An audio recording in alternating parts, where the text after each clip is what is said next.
ಶ್ರೀಮಾತ್ರೇ ನಮಃ.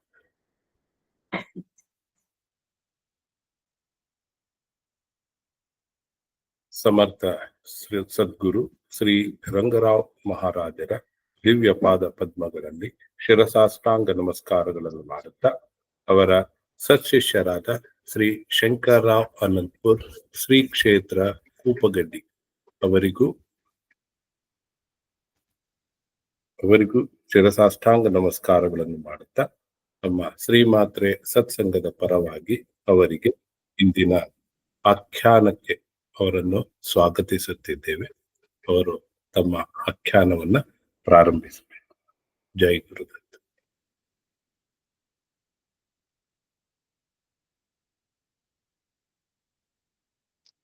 ಬರೋಬ್ಬರದ ಇಲ್ರಿ?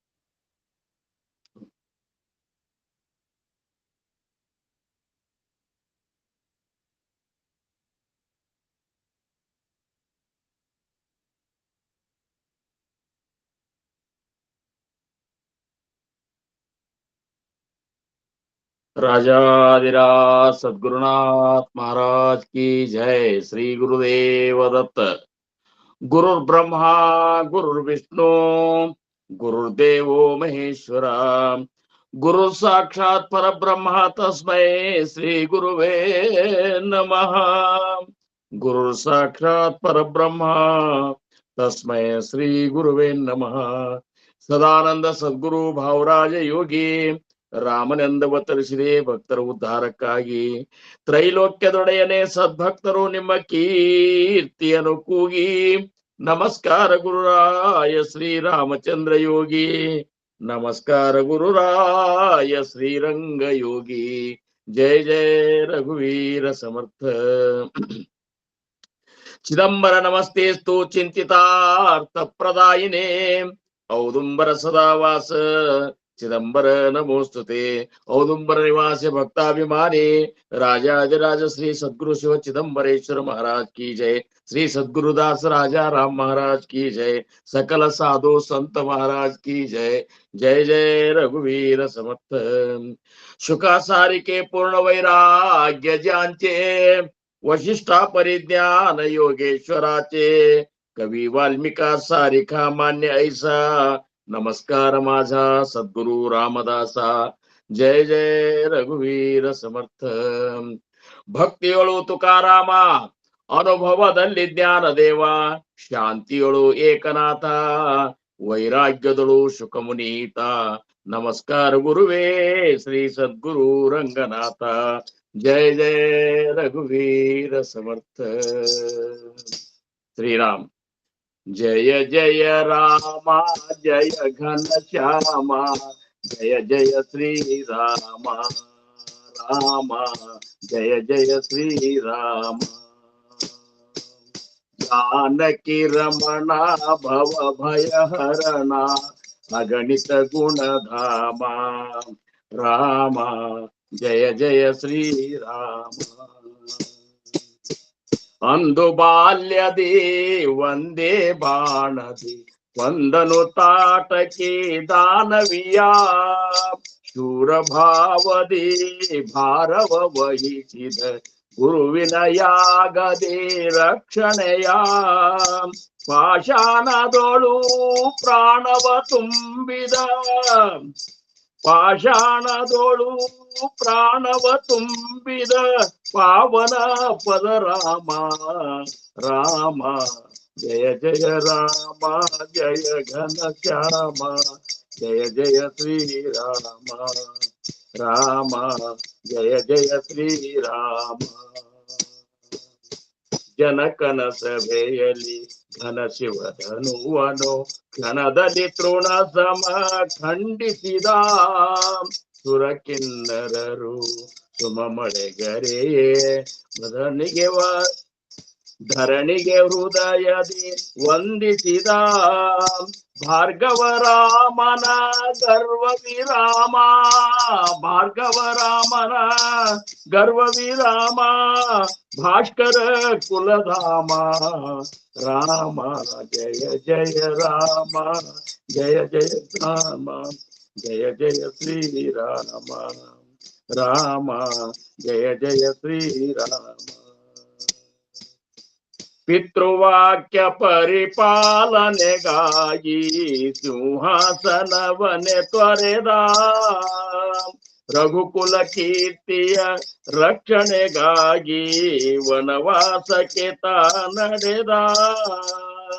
ಭರತನ ಮನದಲ್ಲಿ ನಿರುತವು ನೆಲೆಸಿದ, ಭರತನ ಮನದಲ್ಲಿ ನಿರುತವು ನೆಲೆಸಿದ ಭಾಸ್ಕರ ಕುಲಸೋಮ ರಾಮ ಜಯ ಜಯ ರಾಮ, ಜಯ ಘನಶ್ಯಾಮ, ಜಯ ಜಯ ಶ್ರೀರಾಮ, ರಾಮ ಜಯ ಜಯ ಶ್ರೀರಾಮ. ರಾಮ ರಾಮ ರಾಮ ಸೀತಾ ರಾಮ ರಾಮ ರಾಮ, ರಾಮ ರಾಮ ರಾಮ ಸೀತಾ ರಾಮ ರಾಮ ರಾಮ, ರಾಮ ರಾಮ ರಾಮ ಸೀತಾ ರಾಮ ರಾಮ ರಾಮ. राजाधिराज सद्गुरुनाथ महाराज की जय. श्री गुरुवे वदत्त. ಶ್ರೀರಾಮ್.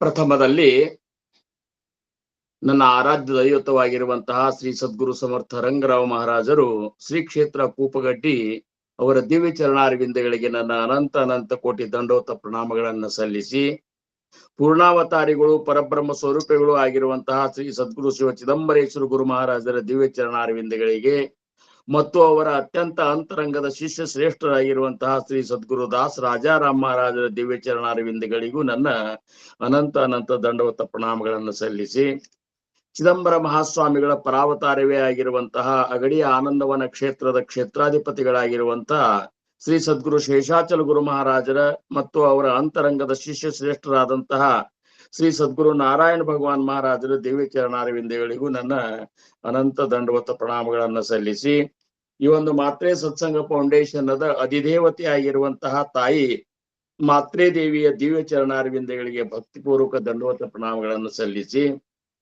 ಈ ಒಂದು ಸತ್ಸಂಗ ಕಾರ್ಯಕ್ರಮ ಜರುಗಲು ಪ್ರೇರಣಾಕರ್ತರು, ಕಾರಣಕರ್ತರು, ಸಾಕ್ಷಾತ್ ನಿರ್ಗುಣ ಪರಬ್ರಹ್ಮ ಸ್ವರೂಪಿಗಳು ಆಗಿರುವಂತಹ ಪರಮ ಪೂಜ್ಯ ಶ್ರೀ ಸದ್ಗುರು ಚಂದ್ರಕುಮಾರ್ ಗುರು ಮಹಾರಾಜರ ದಿವ್ಯ ಪಾದಾರವಿಂದಗಳಿಗೆ ನನ್ನ ಅನಂತ ಅನಂತ ಕೋಟಿ ದಂಡವತ ಪ್ರಣಾಮಗಳನ್ನು ಸಲ್ಲಿಸಿ, ಇಂದಿನ ಈ ಒಂದು ಸತ್ಸಂಗ ಕಾರ್ಯಕ್ರಮಕ್ಕೆ ಆಗಮಿಸಿರುವಂತಹ ಎಲ್ಲಾ ಗುರುಬಂಧುಗಳಿಗೆ, ಗುರುಭಗಿನಿಯರಿಗೆ, ತಾಯಿಯರಿಗೆ, ತಾಯಿಯಂದಿರಿಗೆ, ಹಿರಿಯರಿಗೆ, ಸಾಧಕರಿಗೆ, ಮುಮುಕ್ಷುಗಳಿಗೆ ಸರ್ವರಿಗೂ ನನ್ನ ದೀರ್ಘದಂಡ ಪ್ರಣಾಮಗಳನ್ನು ಸಲ್ಲಿಸಿ,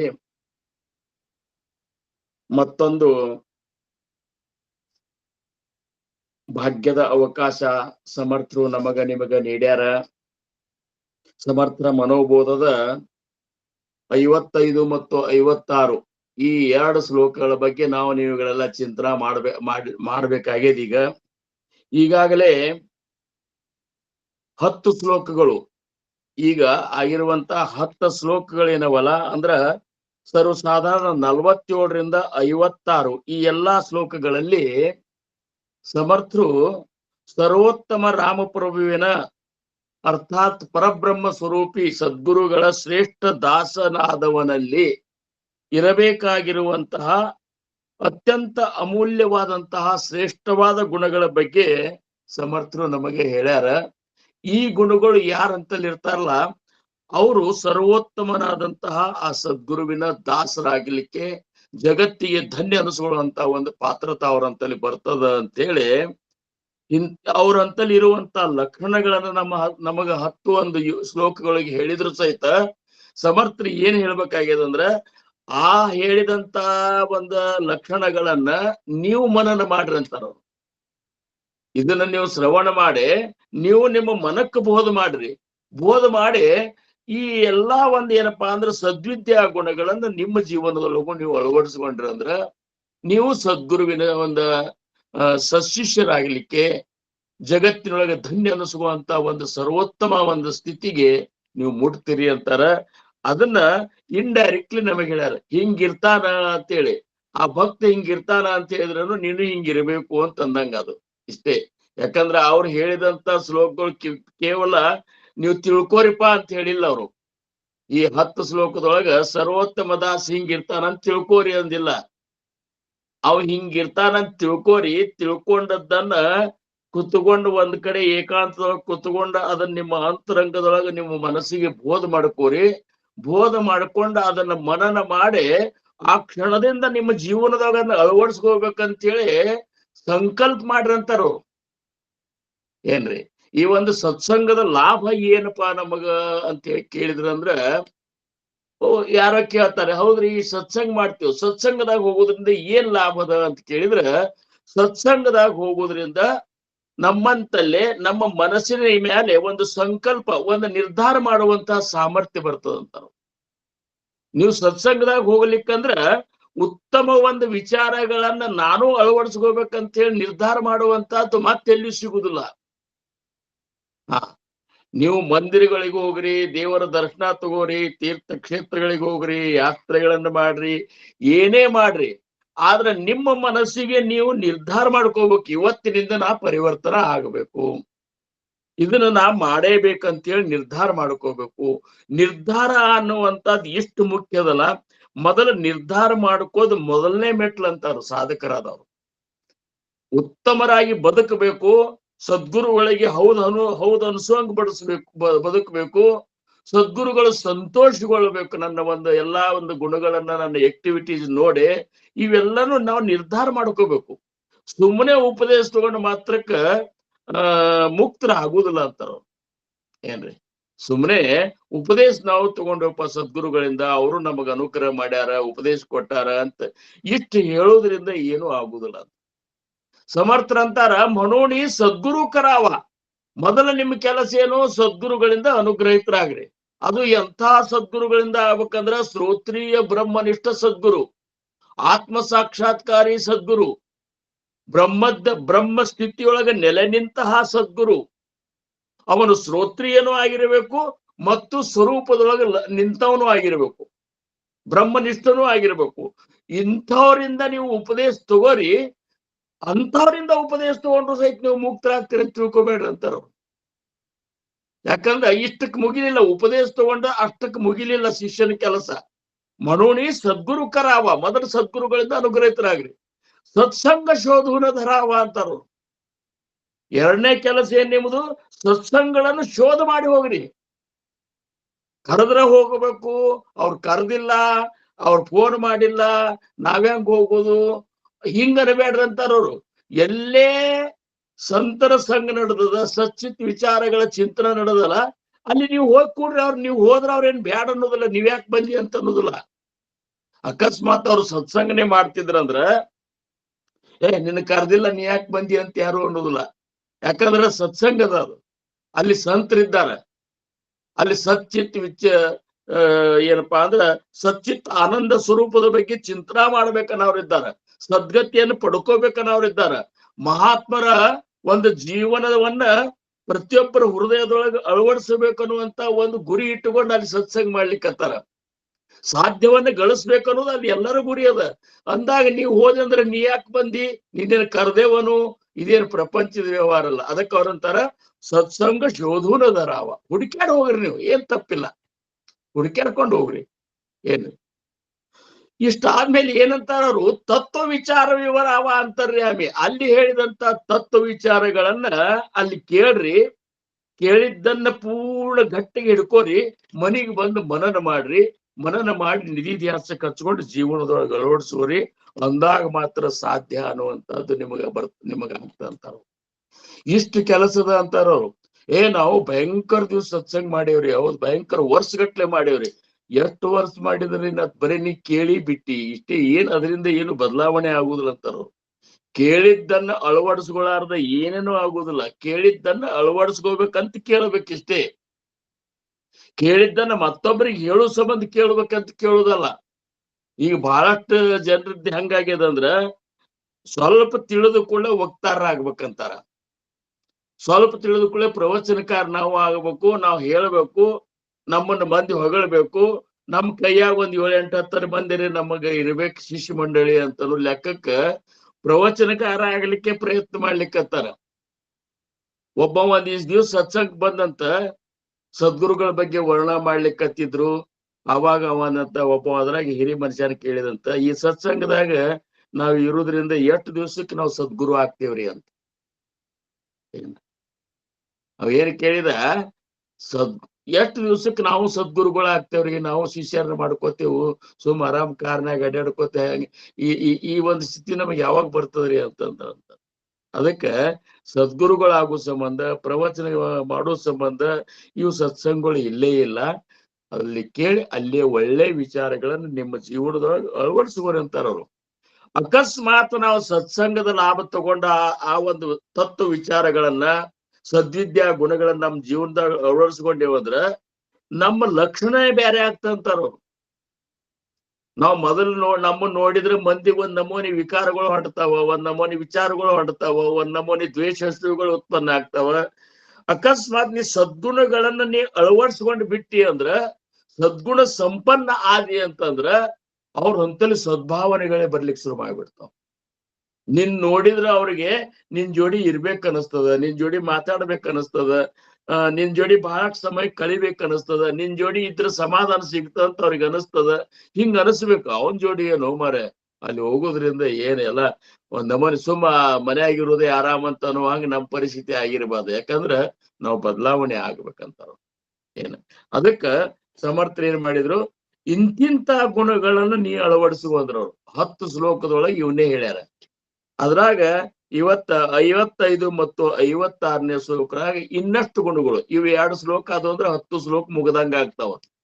ಈ 10 ಶ್ಲೋಕ ಮುಗಿದು ಅಂದ್ರೆ 10 ಶ್ಲೋಕದೊಳಗೆ ಇರುವಂತಹ ಎಲ್ಲಾ ಗುಣಗಳನ್ನು ನಾವು ಅಳವಡಿಸ್ಕೊಳಿಕ್ಕೆ ಬೇಕಂತಾರ ಅವ್ರು.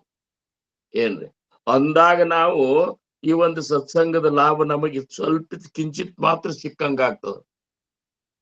ಅದಕ್ಕ ಇವತ್ತಿನ ಈ ಒಂದು ಶ್ಲೋಕದೊಳಗ 55ನೇ ಶ್ಲೋಕದೊಳಗ ಸಮರ್ಥರ ಇದ್ರೊಳಗೆ ವಿಚಾರದೊಳಗೆ ಎಂತ ಗುಣಗಳು ಇರಬೇಕು, ಸರ್ವೋತ್ತಮನ ದಾಸ ಧನ್ಯ ಅನಿಸ್ಕೋಬೇಕಂತ ಎಂತ ಗುಣಗಳು ಇರಬೇಕು, ಅದನ್ನ ಮೊದಲು ಅವು 2 ಶ್ಲೋಕಗಳನ್ನು ನಾವು ಶ್ರವಣ ಮಾಡೋಣ. ಶ್ರವಣ ಮಾಡಿ ಒಂದೊಂದು ಶ್ಲೋಕದ ಬಗ್ಗೆ ನಾವು ವಿವರಣಾ ವಿಚಾರ ಮಾಡ್ಲಿಕ್ಕೆ ಏನಪ್ಪಾ ಅಂದ್ರೆ ಪ್ರಯತ್ನ ಮಾಡೋಣ. ಮಹಾರಾಜರು ಏನ್ ನುಡಿಸ್ತಾರ, ಸದ್ಗುರು ಚಂದ್ರಕುಮಾರ ಸದ್ಗುರುಗಳು ಏನ್ ನುಡಿಸ್ತಾರ, ಸಮರ್ಥ ರಂಗರಾವ್ ಮಹಾರಾಜರು, ಇವರೆಲ್ಲರ ಕೃಪೆಯಿಂದ ಅವ್ರಿಗೆ ಅವ್ರದೊಂದು ಅವ್ರ ಒಂದು ಪ್ರೇರಣಾ ಇರ್ತಂತಾರ. ಅವ್ರು ಇವತ್ತಿನ ಒಂದು ಸತ್ಸಂಗದೊಳಗ ಯಾರ್ಯಾರ ಅಂತರಂಗದೊಳಗೆ ಏನೇನು ಬೇಕಾಗ್ಯದ, ಈ ಸತ್ಸಂಗದೊಳಗೆ ಭಾಗವಹಿಸಿದಂತಹ ಈ ಒಂದು ಜಿಜ್ಞಾಸುಗಳು ಇರ್ತಾರಲ್ಲ, ಇವ್ರಿಗೆ ಎಲ್ಲೆಲ್ಲಿ ಇವ್ರಿಗೆ ತಟ್ಟಿಸ್ಲಿಕ್ಕತ್ತದ, ಇವ್ರಿಗೆ ಏನ್ ಹೇಳಿ ಇವ್ರನ್ನ ಮುಂದಿನ ಮೆಟ್ಟಲಕ್ಕೆ ಒಯ್ಯಬೇಕು ಅನ್ನುವಂತಹದ್ದು ಸದ್ಗುರುಗಳಿಗೆ ಗೊತ್ತಿರ್ತದ. ಏನ್ರಿ ವಕ್ತಾರ ಇದನ್ನ ಹೇಳ್ಬೇಕಂತ ಕೂತ್ರ ಅವ ಹೇಳಲಿಕ್ಕೆ ಆಗುದಿಲ್ಲ. ಇಷ್ಟೇ ಸರ್ವಾರ್ಪಣ ಭಾವದಿಂದ ಕೂಡುದು, ಕೂತನ್ರಿ ಗುರುವೇ ಏನ್ ನುಡಿಸ್ರಿ ಅಂದಾಗ ಎಲ್ಲರ ಮನಸ್ಸಿಗೆ ತೃಪ್ತಿ ಆಗುವಂಗ, ಎಲ್ಲರ ಮನಸ್ಸಿಗೆ ಸಮಾಧಾನ ಆಗುವಂಗ ಸಮರ್ಥರು ನುಡಿಸ್ತಿರ್ತಾರ. ಹಂಗ ಇವತ್ತಿನ ದಿವಸ ಈ 2 ಶ್ಲೋಕದ ಮುಖಾಂತರ ನಮಗ ನಿಮಗ ಏನ್ ತಿಳಿಸ್ತಾರ ಅನ್ನುವಂಥದ್ದನ್ನ ನಾವೆಲ್ಲರೂ ಶ್ರವಣ ಮಾಡೋಣ. ಶ್ರೀರಾಮ್. ನಸೇ ಮಾನಸಿ ನಷ್ಟ ಆಶಾ ದುರಾಶಾ, ವಸೇ ಅಂತರಿ ಪ್ರೇಮ ಪಾಶಾ ಪಿಪಾಶಾ, ಋಣಿ ದೇವ ಭಕ್ತಿ ಭಾವೇ ಜಯಾಚ, ಜಗಿ ಧನ್ಯತೋ ದಾಸ ಸರ್ವೋತ್ತಮಾಚ. ಜಯ ಜಯ ರಘುವೀರ ಸಮರ್ಥ. ಶ್ರೀರಾಮ್. 55ನೇ ಶ್ಲೋಕ ಏನ್ ಹೇಳ್ತಂದ್ರ, ನಸೆ ಮಾನಸಿ ನಷ್ಟ ಆಶಾ ದುರಾಶಾ, ವಸೆ ಅಂತರಿ ಪ್ರೇಮ ಪಾಶಾ ಪಿಪಾಶಾ, ಋಣಿ ದೇವ ಭಕ್ತಿ ಭಾವೇ ಜಯಾಚ, ಜಗಿ ಧನ್ಯತೋ ದಾಸ ಸರ್ವೋತ್ತಮ. ಈ ಎಲ್ಲಾ ಗುಣಗಳು ಇದ್ರೆ ಮಾತ್ರ ಅವ ಜಗತ್ತಿನೊಳಗೆ ಧನ್ಯ, ಆ ಸರ್ವೋತ್ತಮ ರಾಮಪ್ರಭುವಿನ ಅವ ದಾಸ ಅನಿಸ್ಕೊಳ್ಳಿಕ್ಕೆ ಧನ್ಯತಮವಾದಂತಹ ಸ್ಥಿತಿಗೆ ಅವ ಮುಟ್ತಾನ ಅಂತ ಸಮರ್ಥ ಹೇಳ್ಬೇಕಾಗ್ಯದ.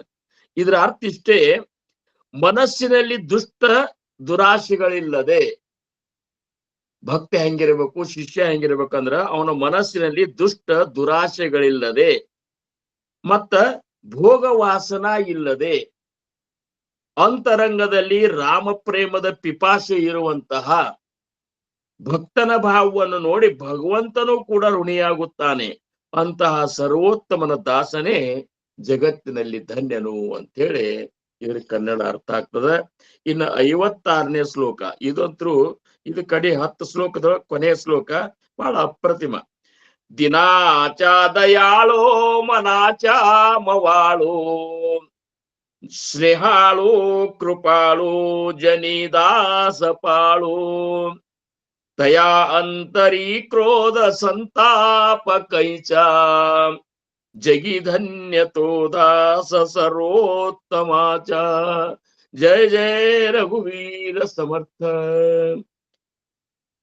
ದೀನಾಚ ದಯಾಳು, ಮನಾಚ ಮವಾಳು, ಸ್ನೇಹಾಳು ಕೃಪಾಳು ಜನಿ ದಾಸಪಾಳು ದಯಾ ಅಂತರಿ ಕ್ರೋಧ ಸಂತಾಪ ಕೈಚ ಜಗಿ ಧನ್ಯತೋ ದಾಸ ಸರ್ವೋತ್ತಮಾಚ.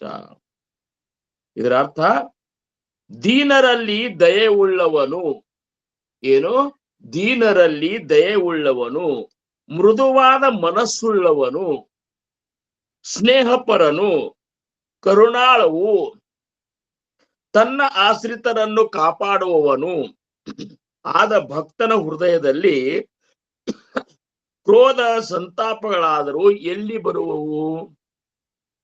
ಇಂತಹ ಸರ್ವೋತ್ತಮನ ದಾಸನೇ ಜಗತ್ತಿನಲ್ಲಿ ಧನ್ಯನು ಅಂತೇಳಿ ಇವೆರಡು ಶ್ಲೋಕದ ಒಂದು ವಿಚಾರವನ್ನು ಸಮರ್ಥರು ಇಲ್ಲಿ ಹೇಳ್ಯಾರ. ಇನ್ನು ಇದನ್ನ ನಾವು ಎಷ್ಟು ಸಾಧ್ಯದ ಅಷ್ಟು ಇದನ್ನ ಒಂದು ಏನಪ್ಪಾ ಅಂದ್ರೆ ವಿವರಣಾತ್ಮಕ ದೃಷ್ಟಿಯಿಂದ ನೋಡುನು. 55ನೇ ಶ್ಲೋಕದ ಪೂರ್ವಾರ್ಧ ಅಂದ್ರೆ ಮೊದಲಿನ 2 ಸಾಲಿನ ಏನಂತಾರ ಅಂದ್ರೆ ಅವರು ನಸೆ ಮಾನಸಿ ನಷ್ಟ ಆಶಾ ದುರಾಶ ವಸೆ ಅಂತರಿ ಪ್ರೇಮ ಪಾಶಾ ಪಿಪಾಶ. ಅಂದ್ರೆ ಮನಸ್ಸಿನಲ್ಲಿ ದುಷ್ಟ ದುರಾಶೆಗಳಿಲ್ಲದೆ ಭೋಗವಾಸನ ಇಲ್ಲದೆ ಅಂತರಂಗದಲ್ಲಿ ರಾಮ ಪ್ರೇಮದ ಪಿಪಾಸೆ ಇರುವಂತಹ ಗುಣ ಇವು. ಈಗ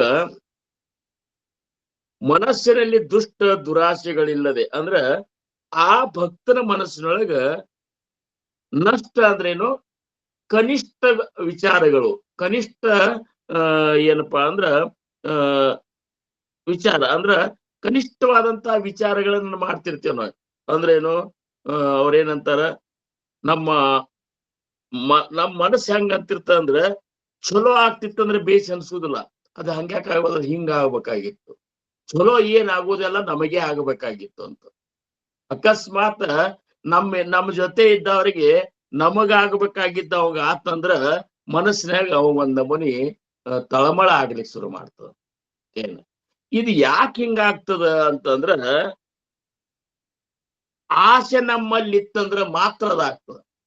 ಏನ್ರಿ, ನಾವು ಆಸೆ ಮಾಡ್ತಿದ್ದೇವಂದ್ರ ಒಂದು ಅಧಿಕಾರದ ಆಸೆ ಆಗ್ಲಿ, ಪ್ರತಿಷ್ಠಾ ಆಸೆ ಆಗ್ಲಿ, ಆಮೇಲೆ ನಮ್ಮನ್ನು ಹೊಗಳಿಕೆ ಆಸೆ ಆಗ್ಲಿ, ನಾನು ಶ್ರೇಷ್ಠ ಅನ್ನುವಂಥದ್ದು ಜಗತ್ ನನ್ನ ಶ್ರೇಷ್ಠ ಸ್ಥಾನದಾಗ ಕೂಡಿಸ್ಬೇಕು ಅನ್ನುವಂತ ಆಸೆ ಆಗ್ಲಿ, ಇಂಥವೆಲ್ಲನೂ ಪರಮಾರ್ಥದೊಳಗೆ ನಾವು ಆಸೆ ಮಾಡ್ತಿದ್ದೇವಂದ್ರ ಅಕಸ್ಮಾತ್ ನಮಗದು ಸಿಗ್ಲಿಲ್ಲ ಅಂದ್ರೂ ತಳಮಳ ಆಗ್ತದ.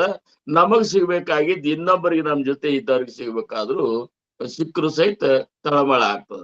ಅದಕ್ಕ ಭಕ್ತ ಅದಾವ್ ಹೆಂಗಿರ್ಬೇಕಂದ್ರ ಆಸೆನೇ ಇರಬಾರ್ದವ್.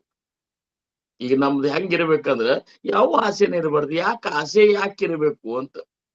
ಏನು ನಮಗ್ ಏನ್ ಬೇಕಾಗ್ಯದ ಅನ್ನುವಂಥದ್ದು, ಈಗ ಕೂಸಿರ್ತದ, ಕೂಸ ಆಸೆ ಯಾಕೆ ಮಾಡ್ತದ?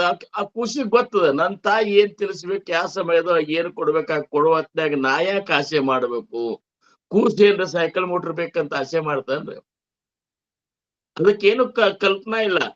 ನನ್ನ ಆಸೆ ಅಂದ್ರೆ ಏನು, ನನ್ನ ತಾಯಿ ಜೊತೆ ನಾ ಇರ್ಬೇಕು.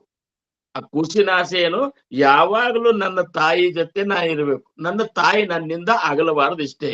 ಮತ್ ಭಕ್ತಂದು ಹಿಂಗ್ಯಾಕೆ ಇರಬಾರ್ದು, ನಮ್ದು ಯಾಕೆ ಹಿಂಗಿರಬಾರ್ದು? ಯಾವಾಗ್ಲೂ ಸದ್ಗುರುವಿನ ಸಾನ್ನಿಧ್ಯದೊಳಗೆ ನಾವಿರಬೇಕು. ಯಾವಾಗ್ಲೂ ಸದ್ಗುರುನ ಕೃಪಾದೃಷ್ಟಿ ನಮ್ಮ ಮೇಲೆ ಬೀಳ್ತಿರ್ಬೇಕು. ಯಾವಾಗ್ಲೂ ಸದ್ಗುರು ನಮ್ಮನ್ನು ವೀಕ್ಷಣೆ ಮಾಡ್ತಿರ್ಬೇಕು. ಯಾವಾಗಲೂ ಸದ್ಗುರು ನಮ್ಮನ್ನು ಕೈ ಹಿಡ್ಕೊಂಡು ತನ್ನ ಒಂದು ಸನ್ನಿಧಾನಕ್ಕೆ ಕರ್ಕೊಂಡು ಹೋಗ್ಬೇಕು, ತನ್ನ ಚರಣದೊಳಗೆ ನಮಗ್ ಜಾಗ ಕೊಡ್ಬೇಕು ಅಂತ. ಇದ್ರ ಅರ್ಥ ಆಸೆ ಹೊರತಾಗಿ ಮತ್ತೊಂದು ಆಸೆ ಭಕ್ತಿಗೆ ಇರಬಾರ್ದಂತ. ಏನು ಹೊಗಳಿದ್ರೇನು ತಗಳಿದ್ರೇನು, ಜಗತ್ತು ನಮ್ಮನ್ನು ಹೊಗಳ್ತದ ಅಂದ್ರೆ ಏನು, ತಮಗ ಬೇಕಾಗಿದ್ರೆ ನಮ್ಮನ್ನ ಹೊಗಳ್ತಾರ ಹೊರತಾಗಿ ಯಾರು ಹಂಗೆ ಸುಮ್ನೆ ಹೊಗಳುದಿಲ್ಲ. ನಾವೇನ್ ತಿಳ್ಕೊತೀವಿ ನಮ್ಮನ್ನ ಹೊಗಳಿಕತ್ತಾರ ಅಂದ್ರೆ ನೀ ಖರೆ ಪ್ರಜ್ಞಾವಂತ ಇದ್ದದ ತಿಳ್ಕೊಬೇಕು, ನನ್ನಿಂದ ಏನೋ ಅಪೇಕ್ಷೆ ಮಾಡ್ಲಿಕ್ಕತ್ತದ ಈ ಕಡೆ ಅಂತೇಳಿ. ಏನ್ ಹೊಗಳಿಕೆ ತೆಗಳಿಕೆ ಹೆಂಗವ ಅಂದ್ರ ಅವ್ರವ್ರ ಇಚ್ಛೆಕ್ ಬಿಟ್ಟದ್ದು ಅವ. ಇವತ್ತು ಹೊಗಳಿ ನಾವು ನಾಳೆ ನಮ್ಮನ್ನ ತೆಗಳ್ಲಿಕ್ ಶುರು ಮಾಡ್ತಾನ. ಯಾಕಂದ್ರೆ ಇವತ್ತಿಗೆ ಅದು ಬೇಕಾಗಿರ್ತದ, ಅದು ಸಿಗ್ಲಿಲ್ಲ ಅಂದ ಕೂಡ ನಾಳೆ ತೆಗಳ್ಲಿಕ್ ಶುರು ಮಾಡ್ತಾನ. ಮತ್ ಇರ್ಲಿಕ್ಕಂದ್ರೆ ಇವತ್ ನಮ್ ಮುಂದ್ ಹೊಗಳಿರ್ತಾನ, ಮತ್ತೊಬ್ಬನ ಮುಂದ್ ಹೋಗಿ ನಮ್ ಬಗ್ಗೆ ತೆಗಳ್ಕೊತ ಕೂಡ್ತಾನ. ಮತ್ ನೀ ಇದನ್ನ ಯಾಕೆ ತಲೆ ಕೆಲ್ಸಗೋತಿ ಅಂತಾರ. ಹೊಗಳಿದ ಕೂಡಲೇ ಯಾಕೆ ಸಂತೋಷ ಆಗ್ಬೇಕಪ್ಪ ನಿನಗ? ಈಗ ತೆಗಳಿದ್ರೂ ದುಃಖ ಆಗ್ಬಾರ್ದು, ಹೊಗಳಿದ್ರೂ ಸಂತೋಷ ಆಗ್ಬಾರ್ದು. ಇದು ಭಕ್ತರ ಒಂದು ವಿಶೇಷ ಲಕ್ಷಣ.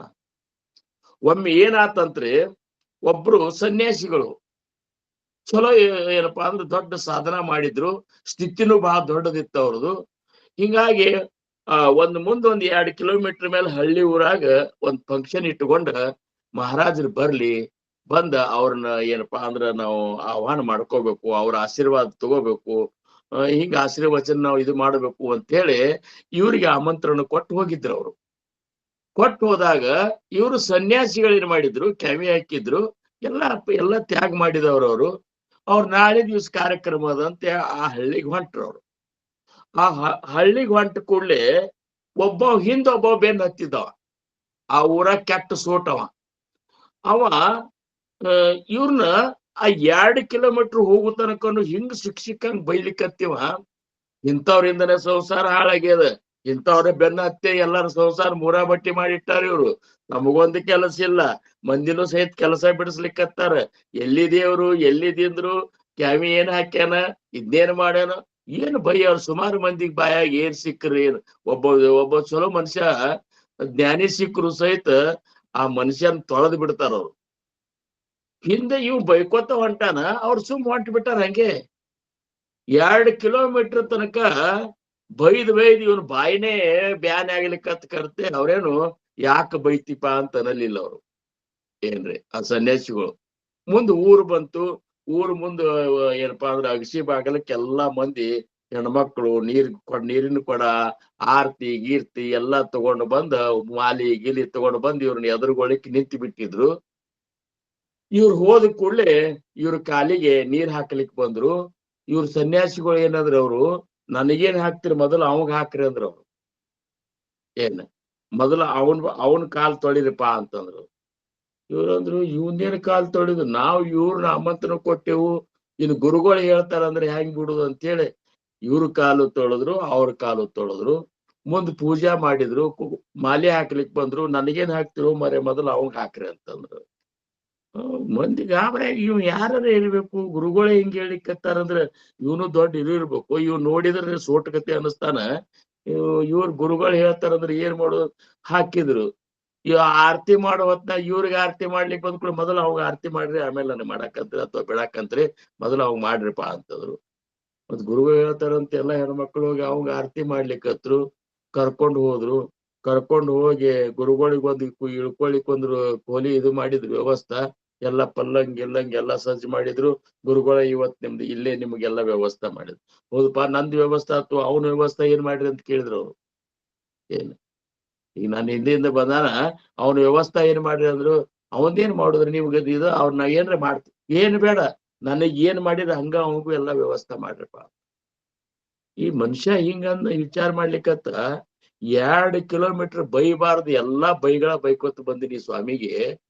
ಇವ್ ತನಕಿತ ಮೊದಲು ನನಗೆ ಎಲ್ಲ ಮಾಡಿಸ್ಲಿಕ್ಕತ್ತಾನ, ಇವ್ ಮನುಷ್ಯರೇ ಇದ್ದಾರೋ ಇಲ್ಲೋ ಅಂತಂದ್ರು. ಒಟ್ಟ ತಲ್ಯಾಗ ಒಂದ್ ನಮೂನಿ ಹಿಂಗ ಅನಸ್ಲಿಕ್ಕತ್ತವಂಗ. ಏನಪ್ಪಾ ಇದು, ಇವಾಗೇನು ತಿಳಿತದ್ರಿ ಇಲ್ಲ ಅಂತ ಹಿಂಗ ಅನಸ್ಲಿಕ್ಕತ್ತದ. ಕಡಿಕ ಎಲ್ಲಾ ಪ್ರಸಾದ ಆತು. ಅಲ್ಲಿ ಅವ್ರ ಕೊಲೆಯಾಗ ಅವ್ರು ಮಲ್ಕೊಂಡ್ರು, ಇವ್ರ ಕೊಲೆಯಾಗ ಇವ್ ಮಲ್ಕೊಂಡ್ರು. ಅವ್ರಿಗೆ ಆರಾಮ್ ನಿದ್ದೆ ಹತ್ತಿ, ಅವ್ರಿಗೇನು ಪ್ರಶ್ನೆ ಬರಲಿಲ್ಲ. ಇವ್ ಒಟ್ಟ ನಿದ್ದೆನೆ ಹತ್ತು ಅಲ್ತ್ರಿ. ಇವ್ರು ರಾತ್ರಿ 12 ಆದ್ರೂ ನಿದ್ದೆ ಹತ್ತು ಅಲ್ತು, 1 ಆದ್ರೂ ನಿದ್ದೆ ಹತ್ತು ಅಲ್ತು. ಉಳ್ಳಾಡ್ತಾನ, ಬರೇ ತಲೆಯಾಗಿದೆ. ಎಷ್ಟ್ ಸಿಕ್ಕಂಗ್ ಬೈದ್ರು ಸಹಿತ ಇವ್ರು ಹಿಂಗ್ ನನಗೆ ಇದು ಮಾಡಿದ್ರಲ್ಲ ಅಂತೇಳಿ ಕಡಿಕ್ ತಡಿಲಿಲ್ಲ. ಹೋಗಿ ಅವ್ರಿಗೆ ಕೇಳಬೇಕಂತೇಳಿ ಅವ್ರ ಕೋಲಿಗೆ ಹೋಗಿ ಬಾಗ್ಲ ಹಿಂಗ್ ಮುಂದಕ್ ಮಾಡಿದ್ರು. ಬಾಗ್ಲ ತೆಗದ ಅವ್ರೇನು ಯೋಗ ನಿದ್ರಾದೊಳಗಿರ್ತಾರ.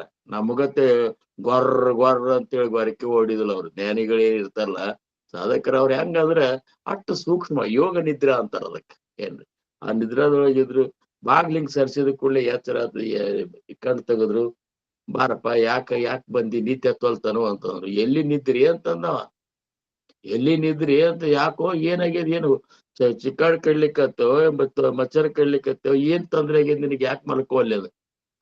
ಏನೂ ಕಡ್ದಿಲ್ರಿ. ಅದಕ್ಕಿಂತ ಹೆಚ್ಚಿನ ನನಗ್ ಸಮಸ್ಯೆ ಏನಾಗಿದೆ ಅಂದ್ರ 2 ಕಿಲೋಮೀಟರ್ದಿಂದ ನಿಮಗ್ ಬೈಬಾರ್ದೆಲ್ಲ ಬೈಕೋತ ಬಂದೆ, ಮತ್ ನಿಮಗ್ ಏನು ಅನ್ಸೇ ಇಲ್ಲನು ಅಂತಂದ್ರು. ಅವ್ರು ಆರಾಮ್ ನಿದ್ದೆ ಹೊಡ್ಲಿಕ್ಕತ್ತೀರಿ, ನಾ ಬೈದಾವ್ ನನಗ್ ನಿದ್ದೆ ಹತ್ವಲ್ತು ಅಂದ ಕೂಲ ಅವ್ರಂದ್ರು, ಯಾರಿಗ್ ಬೈದಿ ನೀನು ಅಂತಂದ್ರು.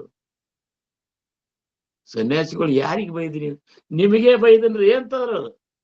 ಅಂದ್ರ ನನಗಂದ್ರು ಸಹಿತ ಫರಕ್ ಅದ, ತಿಳ್ಕೊ ನೀನು.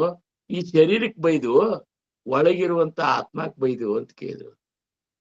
ಅವಾಗೇನ್ ತಿಳ್ಬೇಕು? ನೀವ್ ಏನ್ ಕಾಣ್ಲಿಕ್ಕಿತ್ತಿರಲ್ಲ, ನಿಮಗೆ ಬೈದ್ರು. ಅವ್ರಂದ್ರು, ಇದನ್ನ ನಿನ್ಕಿಂತ ಮೊದಲಿಂದನೂ ಬೈಕೋತ ಇದ್ದನಂದ್ರು. ಏನ ನೀ ಬೈಲಿಕ್ಕತ್ತಿಲ್ಲ, ನನಗ್ ಹೆಲ್ಪ್ ಮಾಡ್ಲಿಕ್ಕತ್ತಿ ಇಷ್ಟೇ. ಈ ನನ್ನ ಶರೀರವನ್ನ ನಾ ಎಂದೋ ಬೈಕೋತ ಇದ್ದೀನಿ. ನೀ ಅಷ್ಟ್ ಶರೀರಕ್ಕೆ ನೀ ಅಷ್ಟ್ ಬೈಲಿಕ್ಕತ್ತಿ, ನನಗೂ ಅಷ್ಟ್ ನೀ ಅಷ್ಟ್ ಏನಪ್ಪ ಅಂದ್ರೆ ಹೆಲ್ಪ್ ಮಾಡಿದಂಗ ಆತು. ನನಗೆ ಯಾಕೆ ಸಿಟ್ಟು ಬರ್ತದೋ ಅಂತಂದ್ರು. ಮತ್ತೇನು ಆತ್ಮಕ್ಕೆ ಬೈದಿ ಅಂತ ತಿಳ್ಕೊ. ನಾನು ಆತ್ಮಕ್ಕೆ ಬೈದಿದ್ದೆ ಅಂದ್ರ ನನ್ನೊಳಗಿರುವಂತ ಆತ್ಮ, ನಿನ್ನಂತ ಇರುವಂತ ಆತ್ಮ ಎರಡು ಒಂದೇ ಅದನು ಅಂತಂದ್ರು ಅವ್ರು. ಮತ್ತಂದ್ರ ನನಗ್ ಹೆಂಗ್ ಬೈದಂಗ ಆಗ್ತದ, ನಿನಗ್ ನೀ ಬೈಕೊಳಿಕತ್ರ ನಾ ಯಾಕೆ ತಲೆ ಕೆಡ್ಸ್ಕೊಳ್ಳೋದು? ಉಚ್ಚೆ ಹಿಡ್ದಂಗ ಆತು. ಸಾಷ್ಟಾಂಗ ನಮಸ್ಕಾರ ಹಾಕಿದ, ತಲೆ ಮೇಲೆ ಕೈ ಇಟ್ಟ ಅವ್ರು ಉಪದೇಶ ಕೊಟ್ಟು ಉದ್ಧಾರ ಮಾಡಿದ್ರು ಅಂತ ಹೇಳಿ ಒಂದು ಕತೆ ಬರ್ತದ. ಅದಕ್ಕ ಜ್ಞಾನಿಗಳಂತಲ್ಲಿ ಯಾವ ಕೆಟ್ಟ ವಿಚಾರಗಳೇ ಬರುದಿಲ್ಲ. ಏನ್ ಮಾಡಿದ್ರು ಸಹಿತ ಯಾಕೆ ಬರುದಿಲ್ಲ ಅಂದ್ರ ಅವ್ರಂತೆಲ್ಲ ಆಶಾ ಇರುದಿಲ್ಲ. ಆಶಾದಕ್ಕಿಂತ ದುರಾಶಾ ಇರುದಿಲ್ಲ. ಆಶಾ ಇರಬಹುದು, ಕೆಲವೊಂದ್ ಸ್ವಲ್ಪ ಸಮಯದೊಳಗೆ ಯಾವ ಏನ್ರ ಒಂದ್ ಇರಬಹುದು. ಅಥವಾ ಸದಿಚ್ಛೆ ಅಂತಾರ, ಭಗವಂತನ ಒಂದ್ ಇದ್ರ ಸಂಬಂಧ ಏನಾದ್ರು ಇಚ್ಛಾ ಪ್ರಾಪ್ತ ಆಗ್ಬಹುದು. ಆದ್ರೆ ದುರಾಶಾ ಏನದಲ್ಲ, ಇದು ಬಹಳ ಕೆಟ್ಟ. ಅದು ದುರಾಶೆ ಅಂದ್ರೆ ಹೆಂಗದ, ನನಗೂ ಬಿಟ್ರು ಬಿಡೋಲ್ಲಕ, ಅವಾಗ ಮಾತ್ರ ಮೊದಲು ಸಿಗಬಾರ್ದು ಅಂತಂತದ. ಏನ್ರಿ ನೀವು ಏನು ಕೊಡ್ಲಿಕ್ಕಾದ್ರು ಅಡ್ಡಿ, ನನಗ್ ಸಿಗ್ಬೇಕಾಗಿದ್ ಬಿಡೋಲ್ಲಕ, ಅವಾಗ ಮೊದಲು ಸಿಗಬಾರ್ದು ನೋಡು ಅಂದ್ರೆ ದುರಾಶೆ, ಕೆಟ್ಟ ಆಶೆ ಇದು. ಒಟ್ಟ ಮತ್ತೊಬ್ಬರಿಗೆ ಆಗ್ಬೇಕನ್ನೋದು ಸಹನೆ ಇರ್ಲಾರ್ದಂತ ಇಂಥ ಆಶೆ, ಇದು ಭಕ್ತಿಗ ಇದಂತೂ ಇರಬಾರ್ದು. ಇದು ಹೆಚ್ಚಾಗಿ ಇರುವುದಿಲ್ಲ. ಯಾಕಂದ್ರೆ ಇದು ತಮೋ ಗುಣದ ಲಕ್ಷಣದ, ಇದು ಇರುವುದಿಲ್ಲ.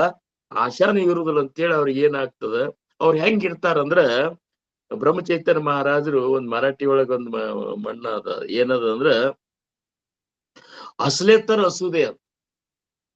ಏನ್ರಿ ಅಸ್ಲೇತರ ಅಸುದೆ, ನಸ್ಲೇತರ ನಸುದೆ. ಇದು ಬಂದದ ಬರ್ಲಿ, ಅದಕ್ಕರೆ ಯಾಕೆ ಬ್ಯಾಡ ಅನ್ನೋದು. ಇನ್ನ ಏನು ಹೊಂಟದ ಹೋಗ್ಲಿ. ಆ ಬಂದದಕ್ಕೂ ನನಗ್ ತಂದ್ರಿಲ್ಲ, ಹೋಗಿದ್ದಕ್ಕೂ ತಂದ್ರಿಲ್ಲ. ಹಿಂಗಿದ್ರೆ ಏನಾಗ್ತದೆ ಹೇಳ್ರಿ ನೀವು? ಅಕಸ್ಮಾತ್ ನಾವು ಪ್ರಪಂಚ ಹಿಡ್ಕೊಂಡು ಪರಮಾರ್ಥ ಮಾಡವ್ರೆ, ಅಕಸ್ಮಾತ್ ಯಾವ್ದೋ ಒಂದು ಕಾರಣಕ್ಕೆ ನಮ್ ಕಿಸದಂದು ಒಂದ್ 100 ರೂಪಾಯಿ 1000 ರೂಪಾಯಿ ಕಳೀತಂತ ತಿಳ್ಕೊರಿ. ಕಳೋದ್ರ ಚಿಂತೆ ಮಾಡ್ಕೊತ ಕೂತಂದ್ರೆ ಹೆಂಗ್ ನೀ? ಆ 100 ರೂಪಾಯಿ ಅದು ಇವತ್ತ ನಿನ್ನ ಕಡೆ ಕಳೆದು ಹೋಗ್ಯದ, ನಾಳೆ ಆದ್ರೂ ಹೋಗುದೇ ಅದು. ರೊಕ್ಕ ಯಾವಾಗೂ ಯಾರ ಕಡೆನೂ ಇರುದಿಲ್ಲ, ಲಕ್ಷ್ಮಿ ಆಕಿ. ಏನ್ರಿ ಮತ್ತಂದಾಗ ಅದ್ ಅವ್ ಕೊಡುದಿತ್ತು, ಹೋಗ್ಯದಳ ಅಂತೇಳಿ ತಿಳ್ಕೊಂಡ್ ಬಿಡ್ಬೇಕು ಅಷ್ಟೇ. ಏನ್ರಿ ಯಾವುದೇ ಆಗ್ಲಿ, ಜನ್ಮ ಜನ್ಮಾಂತರದ ಒಂದು ಕೊಡ್ತಗಳು ವ್ಯವಹಾರ ಅಂತೂ ನಮ್ದು ಇದ್ದೇ ಇರ್ತದ ಅಂತೇಳಿ ಹುಟ್ಟಿ ಬಂದಿರ್ತೇವ್ ನಾವು. ಹಿಂದಕ್ಕೆ ಯಾರ ಕೈಲೇನೋ ಕೊಡ್ಬೇಕಾಗಿರ್ತದ, ತಗೋಬೇಕಾಗಿರ್ತದ, ಬೈದಿರ್ತೇವು ಅವ್ರ ಕೈಲಿ ಬೈಸ್ಕೋಬೇಕಾಗಿರ್ತದ, ಬಡದಿರ್ತೇವು ಅವ್ರ ಕೈಲಿ ಬಡಸ್ಕೋಬೇಕಾಗಿರ್ತದ. ಹಿಂಗೆಲ್ಲಾ ಜನ್ಮ ಜನ್ಮಾಂತರಕ್ಕೆ ಟ್ರಾನ್ಸ್ಫರ್ ಹಾಕೋತಾನೆ ಬಂದಿರ್ತದ. ಹಂಗ ಹೋದ್ ಜನ್ಮದಾಗ ಇಸ್ಕೊಂಡಿರ್ಬೇಕವ, ಅದಕ್ಕೆ ಅವ ಕೊಡುದು ಬಂದ ಹೋಗ್ಯದ ಅಂತೇಳಿ ನೀವ ಹೋದ್ರು ನಸ್ಲೇತರ ನಸುದೆ, ಅಸ್ಲೇತರ ಹಸುದೆ. ಇದ್ರು ತೊಂದ್ರೆ ಮಾಡ್ಕೋಬಾರ್ದು ನಾವು, ಹೋದ್ರು ತೊಂದ್ರೆ ಮಾಡ್ಕೋಬಾರ್ದು. ಇದು ಬರೇ ಸಾಲ. ಬಾಯ್ಕೋ ಕರ್ಕಶ ಮಿಲಿ ಬರೇ ಸಾಲ ಪಾಂಡುರಂಗ. ತುಕಾರಾಮ್ ಮಹಾರಾಜ್ ಕೆಟ್ಟ ಕರ್ಕಶ ಹೆಂಡ್ತಿಯಿಂದ ನನಗೆ ಒದಗಿಸ್ಕೊಟ್ಟಿ ಜೀವನದೊಳಗ, ಇದೊಂದ್ ಚಲೋ ಮಾಡಿ ಅಂದ್ರ ಅದು. ಅಕಸ್ಮಾತ್ ಚಲೋ ಚಂದಗೆ ಮಾತಾಡಕ್ಕೆ, ಚಂದಗೆ ಮಾಡಿ ಹಾಕಕ್ ಸಿಕ್ಕಿದ್ಲ ಅಂದ್ರ ನಾನ್ ನಿನ್ ಬೆನ್ ಹತ್ತಿದ್ನೋ ಇಲ್ಲೋ ಅಂತ ಅವ್ರದ್ದು. ಹಿಂಗ ಅವ್ರಂದ್ರು ಹಿಂಗ್ ಬಂದ ಪರಿಸ್ಥಿತಿ, ಚಲೋನೇ ಆತಂದ. ಕೆಟ್ಟ ಕೆಳಜಾತಿಯೊಳಗೆ ಹುಟ್ಟಿಸಿದ್ವಿ ಚಲೋನೇ ಆತಂತಂದ್ರು. ಬಡತನ ಕೊಟ್ಟ ಚಲೋನೇ ಆತಂತಂದ್ರೆ ಅದ್ರ ಏನ್ ಮಾಡ್ಬೇಕು ಭಗವಂತ? ಹಂಗಾರ ಏನ್ ಮಾಡ್ಬೇಕು? ಚಲೋನೇ ಮಾಡ್ಬೇಕಂತ ಆಮೇಲೆ ಅದಕ್ಕ ಚಲೋ ಆತದ ಭಗವಂತ. ಎಲ್ಲಾ ನಿನ್ನ ಇಚ್ಛಾ ಹೆಂಗದ ಹಂಗಿರುದು ನನ್ನ ಕೆಲಸ. ಇಷ್ಟೇ ನಮ್ದು ಕೆಲಸ. ಏನು ನಿನ್ನ ಇಚ್ಛಾ ಹೆಂಗದ ಹಂಗಿರುದು. ನಾ ಇಚ್ಛಾ ಮಾಡ್ಲಿಕ್ಕೆ ನಾ ಸ್ವತಂತ್ರ ಅಲ್ಲೇ ಅಲ್ಲ. ನನಗ ನಮ್ಮ ಒಂದು ಇದ್ರ ಬಗ್ಗೆ ಧ್ಯಾನಿಗಳ ವಿಚಾರ ಬಗ್ಗೆ ಹೇಳ್ಬೇಕಂದ್ರ ಸದ್ಗುರುಗಳಿಂದ ಅನುಗ್ರಹಿತರಾದ್ಮೇಲೆ ನಮ್ಮ ಇಚ್ಛಾ ಪೂರ ಕಳ್ಕೋಬೇಕು. ನಾವು ಸ್ವತಂತ್ರ ಅಲ್ಲೇ ಅಲ್ಲ, ಯಾವುದಕ್ಕೂ ಸ್ವತಂತ್ರ ಅಲ್ಲ ಅಂತ. ಏನು ಆವಾಗ ಸದ್ಗುರುಗಳು ಏನ್ ಇಚ್ಛಾ ಮಾಡ್ತಾರ ಅದೇ ನಮ್ಮ ಇಚ್ಛಾ. ಅದ್ರ ಹೊರತಾಗಿ ನಮ್ಮದೇ ಆದಂತ ಬ್ಯಾರೆ ಇಚ್ಛಾ ಇರಬಾರ್ದು. ಬ್ಯಾರೆ ಇಚ್ಛಾ ಇತ್ತಂದ್ರೆ ಸದ್ಗುರು ಮೇಲೆ ನಿನ್ನ ಪ್ರೇಮ ಸ್ವಲ್ಪ ಕಡಿಮೆ ಆಗ್ಯದ ಅಂದಂಗೆ ಅದು.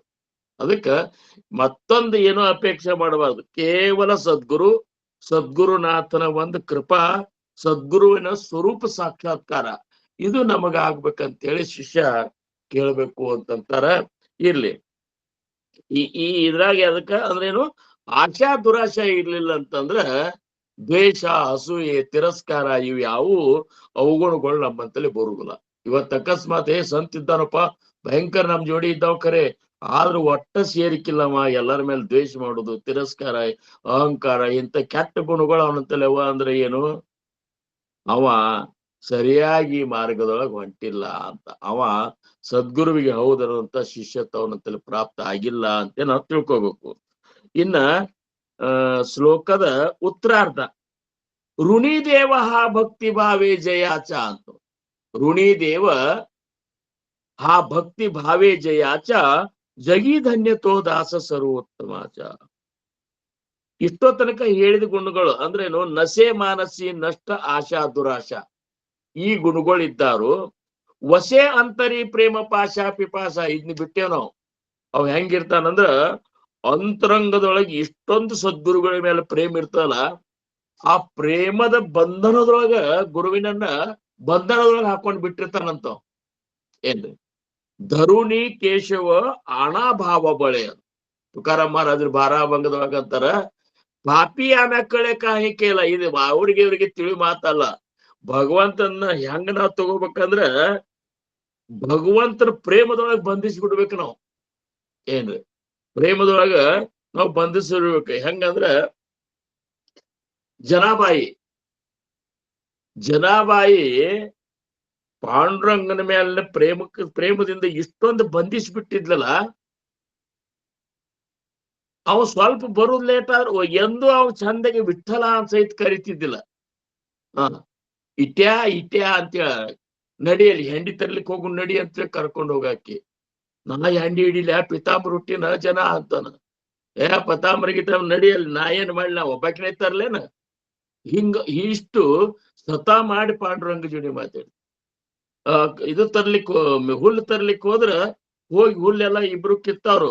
ಒಟ್ಟ ಅವಾಗ ಗುಡಿಯಾಗಿರ್ಲಿಕ್ಕೆ ಒಲ್ಲೆ ಆಗ್ತಿತ್ತಂತ ನೋಡ್ರಿ ಪಾಂಡುರಂಗಗ. ಏನ್ರಿ?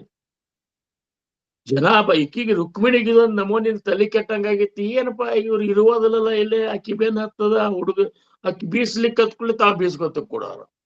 ಏನ್ ಜನಾಬಾಯಿ ಬಾಯಾಗ ಬೀಸುವತ್ನಾಗ ಏನ ಅಭಂಗಗಳು ಬರ್ತಾವಲ್ಲ, ಆ ಅಭಂಗ ಪಾಂಡುರಂಗ ಬರಿತಿದ್ದಂತ ನೋಡ್ರಿ. ವಿಚಾರ ಮಾಡ್ರಿ ನೀವು. ಈಗ ಜ್ಞಾನೇಶ್ವರ ಮಹಾರಾಜರು ಜ್ಞಾನೇಶ್ವರಿ ಬರೆಯುವತ್ನಾಗ ಚೈತನ್ಯ ಬಾಬಾ ಅನ್ನವ ಅವ್ರು ಬರೆದ್ರು. ಆಮೇಲೆ ತುಕಾರಾಮ್ ಮಹಾರಾಜರು ಅಂತ ಅಭಂಗಗಳನ್ನ ಬರೆಯೋರೊಬ್ರು ಬೇರೆ ಇದ್ರು. ವ್ಯಾಸರು ಬರೆಯುವಂತ ಮಹಾಭಾರತ ಗಣಪತಿ ಬರದ. ಹಿಂಗ ಒಬ್ಬೊಬ್ಬರನ್ನ ಅಸಿಸ್ಟೆಂಟ್ ಇಟ್ಕೊಂಡ ಬರ್ಸಿದ್ರು ಅವರು. ಆದ್ರ ಜನಾಬಾಯಿ ಅಭಂಗ ಪಾಂಡುರಂಗ ಬರಿಕೋತ ಕೂಡ್ತಿದ್ದಂತ ಮಗಲ್ ಕೊಲೆಯಾಗ ಹೋಗಿ. ಅಂದ್ರ ಕೂಡ್ಲೆ ಒಂದ್ ದಿವ್ಸ ಜ್ಞಾನೇಶ್ವರ ಮಹಾರಾಜರು ಬಂದ್ ನೋಡಿದ್ರು, ಇಲ್ಲಿಕ್ಕಿರಿ ಹಾಡ್ಲಿಕ್ಕತ್ತಾಳ, ಅಲ್ಲಿ ಪಾಂಡುರಂಗರೆ ಬರ್ಲಿಕ್ಕತ್ತಾನ. ಭಗವಂತ ಏನ್ ನಡ್ಸಿಪಾ ಅಂತಾನ. ಬಾರೋ ಜ್ಞಾನೇಶ, ಏನ್ ಮಾಡುದು, ನಮ್ ಜನಿ ಅಭಂಗ ಅಲ್ಲಿಕತ್ತ ಅವ್ನು ಬರ್ಕೊಳಿಕತ್ತನ. ಜನಾಬಾಯಿ ಅನ್ನೋ ಅಭಂಗ ನೀ ಬರ್ಕೊಳಿಕತ್ಯ ಅಂತಂದ್ರ ಅವ್ರು ಏನ್ ಮಾಡ್ಲಿ ಜ್ಞಾನೇಶ. ಅಕ್ಕಿ ಬಾಯಿಯಿಂದ ಬರುವಂತ ಒಂದ್ ಏನ್ ಭಾವ ತುಂಬಿದ ಒಂದು ಅಭಂಗ ಏನವಲ್ಲ, ಅದ್ ಮತ್ ಯಾರಿಂದನೂ ಆಗ್ಲಿಕ್ಕೆ ಸಾಧ್ಯ ಇಲ್ಲ ಅಂತ. ಅಂತ ಒಂದು ಭಾವ ತುಂಬಿದ ಇದು ಅದಾಕಿದ ಭಕ್ತಿ. ಹಿಂಗಾಗಿ ನಾನೇ ಬರ್ಲಿಕ್ಕತ್ತ, ನಮ್ ಜನಿ ಅಭಂಗ ನಾನೇ ಬರೀತೀನಿ ಅಂತ. ಇಷ್ಟು ಜನಾಬಾಯಿ ಸಂಬಂಧ ಒಂದ್ ನಮೂನಿ ಇದು ಆಗ್ಬಿಟ್ಟಿದಾವ್. ಏನಪ್ಪಾ ಅಂದ್ರ ಆಕಿನ್ ಬಿಟ್ಟು ನಾ ಇರ್ಲಿಕ್ಕೆ ಆಗುದಿಲ್ಲ ಅಂತ ಹಂಗ, ಜನಾಬಾಯಿನ ಬಿಟ್ಟು ನನಗ್ ಇರ್ಲಿಕ್ಕೆ ಆಗುದಿಲ್ಲ ಅಂತ, ಭಗವಂತನ ಬಿಟ್ಟು ನಮಗ್ ಇರ್ಲಿಕ್ಕೆ ಆಗುದಿಲ್ಲ ಅಂತ ಅನ್ನೋದು ಭಕ್ತಗ ಅನಿಸ್ಬೇಕಾಗಿತ್ತು. ಖರೆ ಅಂದ್ರ ಪಾಂಡುರಂಗ ಅನ್ಸುದು ನನಗ್ ಜನಿನ ಬಿಟ್ಟು ಇರ್ಲಿಕ್ಕೆ ಆಗುದಿಲ್ಲ. ಪಟಕ್ಕನ ಹಿಂಗ್ ಹೋದಂಗ ಮಾಡವ, ಮತ್ ಬಂದೇ ಬಿಡವ. ಏನಾರ ಒಂದ್ ಕೆಲಸ ನಡೀತಿಲ್ಲ, ಬಂದೇ ಬಿಡವ, ಓಡಿ ಬರವ. ಇಷ್ಟು ಓಡಿ ಬಂದ್ರು ಸಹಿತ ಈಕೆ ಅಂತಿದ್ಲು, ಇಟ್ಯಾ ಎಷ್ಟ್ ಲೇಟ್ ಮಾಡಿದಿಲ್ಲ ಅಂತ. ಏನ್ ನನ್ನ ನೋಡ್ ಕೈ ಎಷ್ಟ್ ಸಣ್ಣ ಬೀಸಿ ಕೆಂಪಾಗ್ಯಾವ, ನಿನಗೇನ್ ಇಲ್ಲೇ ಇಲ್ಲ. ಇಲ್ಲ ಜನಿ, ಏನ್ ಮಾಡ್ಬೇಕು, ಅಲ್ಲಿಯೂ ಭಕ್ತರು ಬಂದಿರ್ತಾರ, ಅವ್ರ ಹಾದಿ ಕಾಯ್ತಿರ್ತಾರ, ಒಂದ್ ಸ್ವಲ್ಪ ನಿಂತೆ ತಡ ಆತು, ಇರ್ಲಳ ಅಂತ ಹೇಳಿ ತಾನೇ ಎಲ್ಲಾ ಮಾಡವ. ಈಗ ನೀ ಸುಮ್ ಕೊಡು, ನಾ ಬೀಸ್ತಾನಂತೇಳಿ ಬೀಸಾವಂತ. ಅಂದ್ರ ಭಗವಂತ ಭಕ್ತನ ಒಳಗೆ ಇರುವಂತಹ ಈ ಭಾವ ತುಂಬಿದ ಪ್ರೇಮ, ಇದು ಜನಾಬಾಯಿಗೆ ಬಂದಂದ್ರ ನಮಗ್ ಬರುದಿಲ್ಲನ್ರಿ? ಹೌದಲ್? ಜನಾಬಾಯಿ ಹಿಂಗಿದ್ಲು ಅಂತಂದ್ರೆ ಏನು? ಆಕೆ ಜನಾಬಾಯಿ ಒಬ್ಬಕಿನ ಹಂಗಿಲ್ಲ. ಜನಾಬಾಯಿ ಹಂಗ ಸಕುಬಾಯಿ ನಿಮ್ಗೆ ಕೇಳಿರ್ಬೇಕು ನೀನ. ಸಕುಬಾಯಿ ಅಂತೂ ಪಂಡ್ರಪುರಕ್ಕೆ ಹೋಗ್ಬೇಕಂತ ಮಾಡಿದ್ರ ಕೆಟ್ಟ ಕರ್ಕಸ ಹತ್ತಿ ಬಿಡ್ಲಿಕ್ಕೆ ತಯಾರಿದ್ದಿದ್ದಿಲ್ಲ. ಒಮ್ಮೆ ಆಕಿ ದಿಂಡಿ ಜೋಡಿ ಹೋಗ್ಬಿಟ್ಲು. ಆಕಿ ಹೋದ್ರ ಜನಾಬಾಯಿ ವೇಷ ಹಾಕೊಂಡ ಪಾಂಡುರಂಗ ಅವ್ರ ಮನ್ಯಾಗ ಇದ್ದಂತ ನೋಡ್ರಿ. ಏನ್ ಅಕ್ಕಿ ಕೈಲೇ ಬಯಸ್ಕೋತ, ಅತ್ತಿ ಕೈಲೇ ಬಯಸ್ಕೋತ, ಅವೆಲ್ಲ ಕಥೆ ನೀವು ಕೇಳಿದ್ರಿ ಅಂದ್ರ ಇವ್ರೆಲ್ಲರೂ ಅದೇ ಅಂತಂದ್ರಲ್ಲ ಇಲ್ಲಿ ಋಣಿ ದೇವ ಅಂತಂತಾರ ನೋಡಿ. ಋಣಿ ದೇವ ಹಾ ಭಕ್ತಿ ಭಾವೆ ಅಂದ್ರೆ ಭಗವಂತನ ಋಣಿ ಮಾಡ್ಕೊಂಡ್ ಬಿಟ್ಟಂತ ಭಕ್ತರು ಇವ್ರು. ಭಗವಂತನ ಋಣದೊಳಗ ಇವ್ರಿಲ್ಲ, ಇವ್ರ ಭಕ್ತಿ ಋಣದೊಳಗ ಭಗವಂತ ಇದ್ದಾನ. ಇದು ಎಂತ ಒಂದು ಸ್ಥಿತಿ ಇರ್ಬೇಕು ನೋಡ್ರಿ. ಈಗ ಈ ಭಕ್ತರ ಋಣದಾಗ ನಾಮದೇವ್ ಮಹಾರಾಜ್ ಏನ್ ಮಾಡಿರ್ಬೇಕು ಹೇಳ್ರಿ. ಆದ್ರ ಭಗವಂತನ ಬಿಟ್ಟು ಒಂದು ಕ್ಷಣ ಪಾಂಡುರಂಗನ ಬಿಟ್ಟು ಇರ್ಲಾರ್ದವ ನಾಮ್ಯಾನ ಬಿಟ್ಟು ನನಗಿರುದು ಆಗುದಿಲ್ಲ ಅಂತಾರ. ಯಾರು? ಪಾಂಡುರಂಗ. ಜ್ಞಾನೇಶ್ವರ ಮಾವಲಿ ಅವರು ಬಂದ ನಾಮದೇವ್ ಮಹಾರಾಜರನ್ನ ತೀರ್ಥಯಾತ್ರ ಕರ್ಕೊಂಡು ಹೋಗ್ಬೇಕಂತೇಳಿ ಬಂದ, ನಾಮದೇವ್ ಮಹಾರಾಜರ ನಿಮ್ ಜೋಡಿ ತೀರ್ಥಯಾತ್ರೆ ಮಾಡ್ಬೇಕಾಗ್ಯದ, ಅದಕ್ಕೆ ಹೋಗೋಣ. ಅದ್ಕೂಡ್ಲೆ ಅವಂದ ನಮ್ ಕೈಯಾಗ ಏನು ಇಲ್ಲ ಜ್ಞಾನೇಶ ಆದ್ರು ನಾಮದೇವ್ ಮಹಾರಾಜ್. ಯಾಕಂದ್ರೆ ಜ್ಞಾನೇಶ್ವರ ಮಹಾರಾಜ್ಗಿಂತ ದೊಡ್ಡವ್ರವ್ರು. ನಮ್ ಕಡೆ ಏನು ಇಲ್ಲೋ, ಯಾಕ್ರಿ? ನಾವ್ ಏನು ಹಂಗೇನು ಇಲ್ಲ. ನಿನಗೆ ಅಕಸ್ಮಾತ್ ನನಗೆ ಕರ್ಕೊಂಡು ಹೋಗೋದಿತ್ತಂದ್ರೆ ಪಾಂಡುರಂಗನ ಕೇಳ. ಪಾಂಡುರಂಗನ ಕೇಳಿಕ ಏನಪ್ಪಾ ಎಂತ ಭಕ್ತಿವ ಅಂತೇಳಿ ಜ್ಞಾನೇಶ್ವರ ಮಹಾರಾಜ್ರ ಕಣ್ಣ ನೀರು ಬಂದು ಪಾಂಡುರಂಗನ ಅಂತೇಳಿ ಹೋದ. ಯಾಕೆ ಹೋದ್ ಜ್ಞಾನೇಶ ಅಂದ್ರು, ಹಿಂಗ ನಾಮದೇವ್ ಮಹಾರಾಜರು ಭಕ್ತರೊಳಗೆ ಶ್ರೇಷ್ಠ ಭಕ್ತ, ಸಗುಣ ಭಕ್ತಿ ಮಾಡಿದಂತ ಶ್ರೇಷ್ಠ ಭಕ್ತ, ಅವ್ರ ಜೋಡಿ ಯಾತ್ರಾ ಮಾಡ್ಬೇಕಾಗಿದೆ ಪಾಂಡುರಂಗ. ಅದಕ್ಕ ನಮ್ ಜೋಡಿ ಕೊಟ್ಟು ಕಳ್ಸಂತ ಅವ್ನಿಗೆ ಅವ್ ಬಾ ಅಂತಂದ್ರ ನಿನ್ ಕೇಳಂದಾರ, ಮತ್ತ ಕರ್ಕೊಂಡು ಹೋಗ್ಲೇನು. ಮೋತಿ ಈಟ ಆತಂತ ನೋಡ್ರಿ ಪಾಂಡುರಂಗಂದ. ಕರ್ಕೊಂಡ್ ಹೋಗ್ಲಿ, ನಾಮ್ಯಾನ ಕರ್ಕೊಂಡ್ ಹೋಗ್ಲಿ ಏನಂತಂದ್ರ ಈಟ್ ಮೋತಿ ಆತಂತ.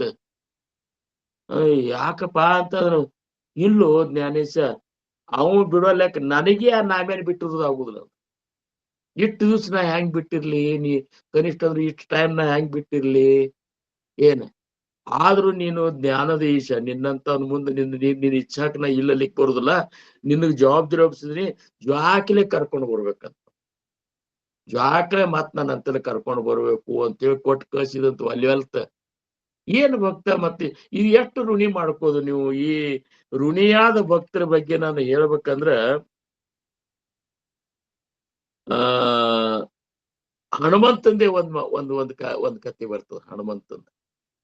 ಹನುಮಂತ ರಾಮ ಒಬ್ಬನೇ ಅಲ್ಲ, ಇಡೀ ರಾಮ, ಲಕ್ಷ್ಮಣ, ಭರತ, ಶತ್ರುಘ್ನ ಎಲ್ಲರೂ ಅವನು ಋಣದಾಗಿದ್ದೇವಂತ ಸ್ವತಃ ರಾಮ್ ಪ್ರಭುನೇ ಹೇಳ್ತಾನ. ರಾವಣನ ಕೊಂದ ಸೀತಾನ ಕರ್ಕೊಂಡು ಬಂದ ಅಯೋಧ್ಯೆದೊಳಗೆ ಪಟ್ಟಾಭಿಷೇಕ ಆತು. ಪಟ್ಟಾಭಿಷೇಕ ಆದ ಕೂಡ್ಲೆ ರಾಮ ಪ್ರಭು ಏನ್ ಮಾಡಿದ, ಭರತಗ ಎಲ್ಲರನ್ನು ಪರಿಚಯ ಮಾಡ್ಲಿಕ್ಕತ್ತ. ನಮ್ಮ ಅಡವ್ಯಾಗ ನಾವು ಏನ್ ಅರಣ್ಯದಾಗ ಇದ್ದೇವಲ್ಲ, ಈ ಸುಗ್ರೀವ ತನ್ನ ಸೈನ್ ತಗೊಂಡು ಬಂದ ನಮ್ ಜೋಡಿ ಯುದ್ಧ ಮಾಡಿ ನಮಗ ರಾವಣನಿಗ ಒಂದ್ ಇದು ಮಾಡ್ಲಿಕ್ಕೆ ಯುದ್ಧಕ್ಕೆ ಸಹಾಯ ಮಾಡಿದ ಅಂತೇಳಿ ಅವನ್ ವರ್ಣ ಮಾಡಿದ್ರು. ಜಾಂಬುವಂತ, ನಳ, ನೀಲ, ಅಂಗದ, ವಿಭೀಷಣ ಎಲ್ಲರನ್ನು ವರ್ಣ ಮಾಡಿ ಕಡೀಕ ಇವ್ರದ್ದು ಯಾರ್ದು ಹನುಮಂತನ ವರ್ಣ ಮಾಡ್ಲಿಕ್ ಬಂದಾಗ ಅಂತಾನ, ಈ ಕಪಿ ಏನಿದ್ದಾನಲ್ಲ ಭರತ, ಈ ಕಪಿ ವನವಾಸದಾಗ ನಾವು ಇವನ್ ಮಾಡಿದ ಸೇವಾದ ಋಣದಿಂದ ನಾವ್ ಯಾರೂ ಮುಕ್ತರಾಗ್ಲಿಕ್ಕೆ ಸಾಧ್ಯ ಇಲ್ಲ. ನಾವೊಬ್ಬನೇ ಅಲ್ಲ, ನಾವೆಲ್ಲಾ ಅಣ್ಣತಮ್ಮರು ನಾವ್ ಯಾರು ಇವನ್ ಋಣದಿಂದ ಮುಕ್ತರಾಗ್ಲಿಕ್ಕೆ. ಇಷ್ಟು ಚಂದ ಅದ. ಇವ್ರು ತುಳಸಿದಾಸರು ಒಂದ್ ಪದ ಬರ್ದಾರ, ಈಗ ಬಂದ್ರು ಅಂದಿರ್ಬೇಕು ನಿಮ್ಮಂತಲ್ಲಿ. ಅದು ಅವ್ರಂತಾರ, ಭರತ್ ಭಾಯಿ ಕಪಿಸೆ ಊರಿನ ಹಮನಾ, ಭರತ್ ಭಾಯಿ ಕಪಿಸೆ ಊರಿನ ಹಮನಾ. ಊರಿನ ಅಂದ್ರ ಋಣ. ಭರತ ಭಾಯಿ, ಈ ಕಪಿಯ ಋಣದಿಂದ ನಾವ್ಯಾರು ಮುಕ್ತರಾಗ್ಲಿಕ್ಕೆ ಸಾಧ್ಯ ಇಲ್ಲ.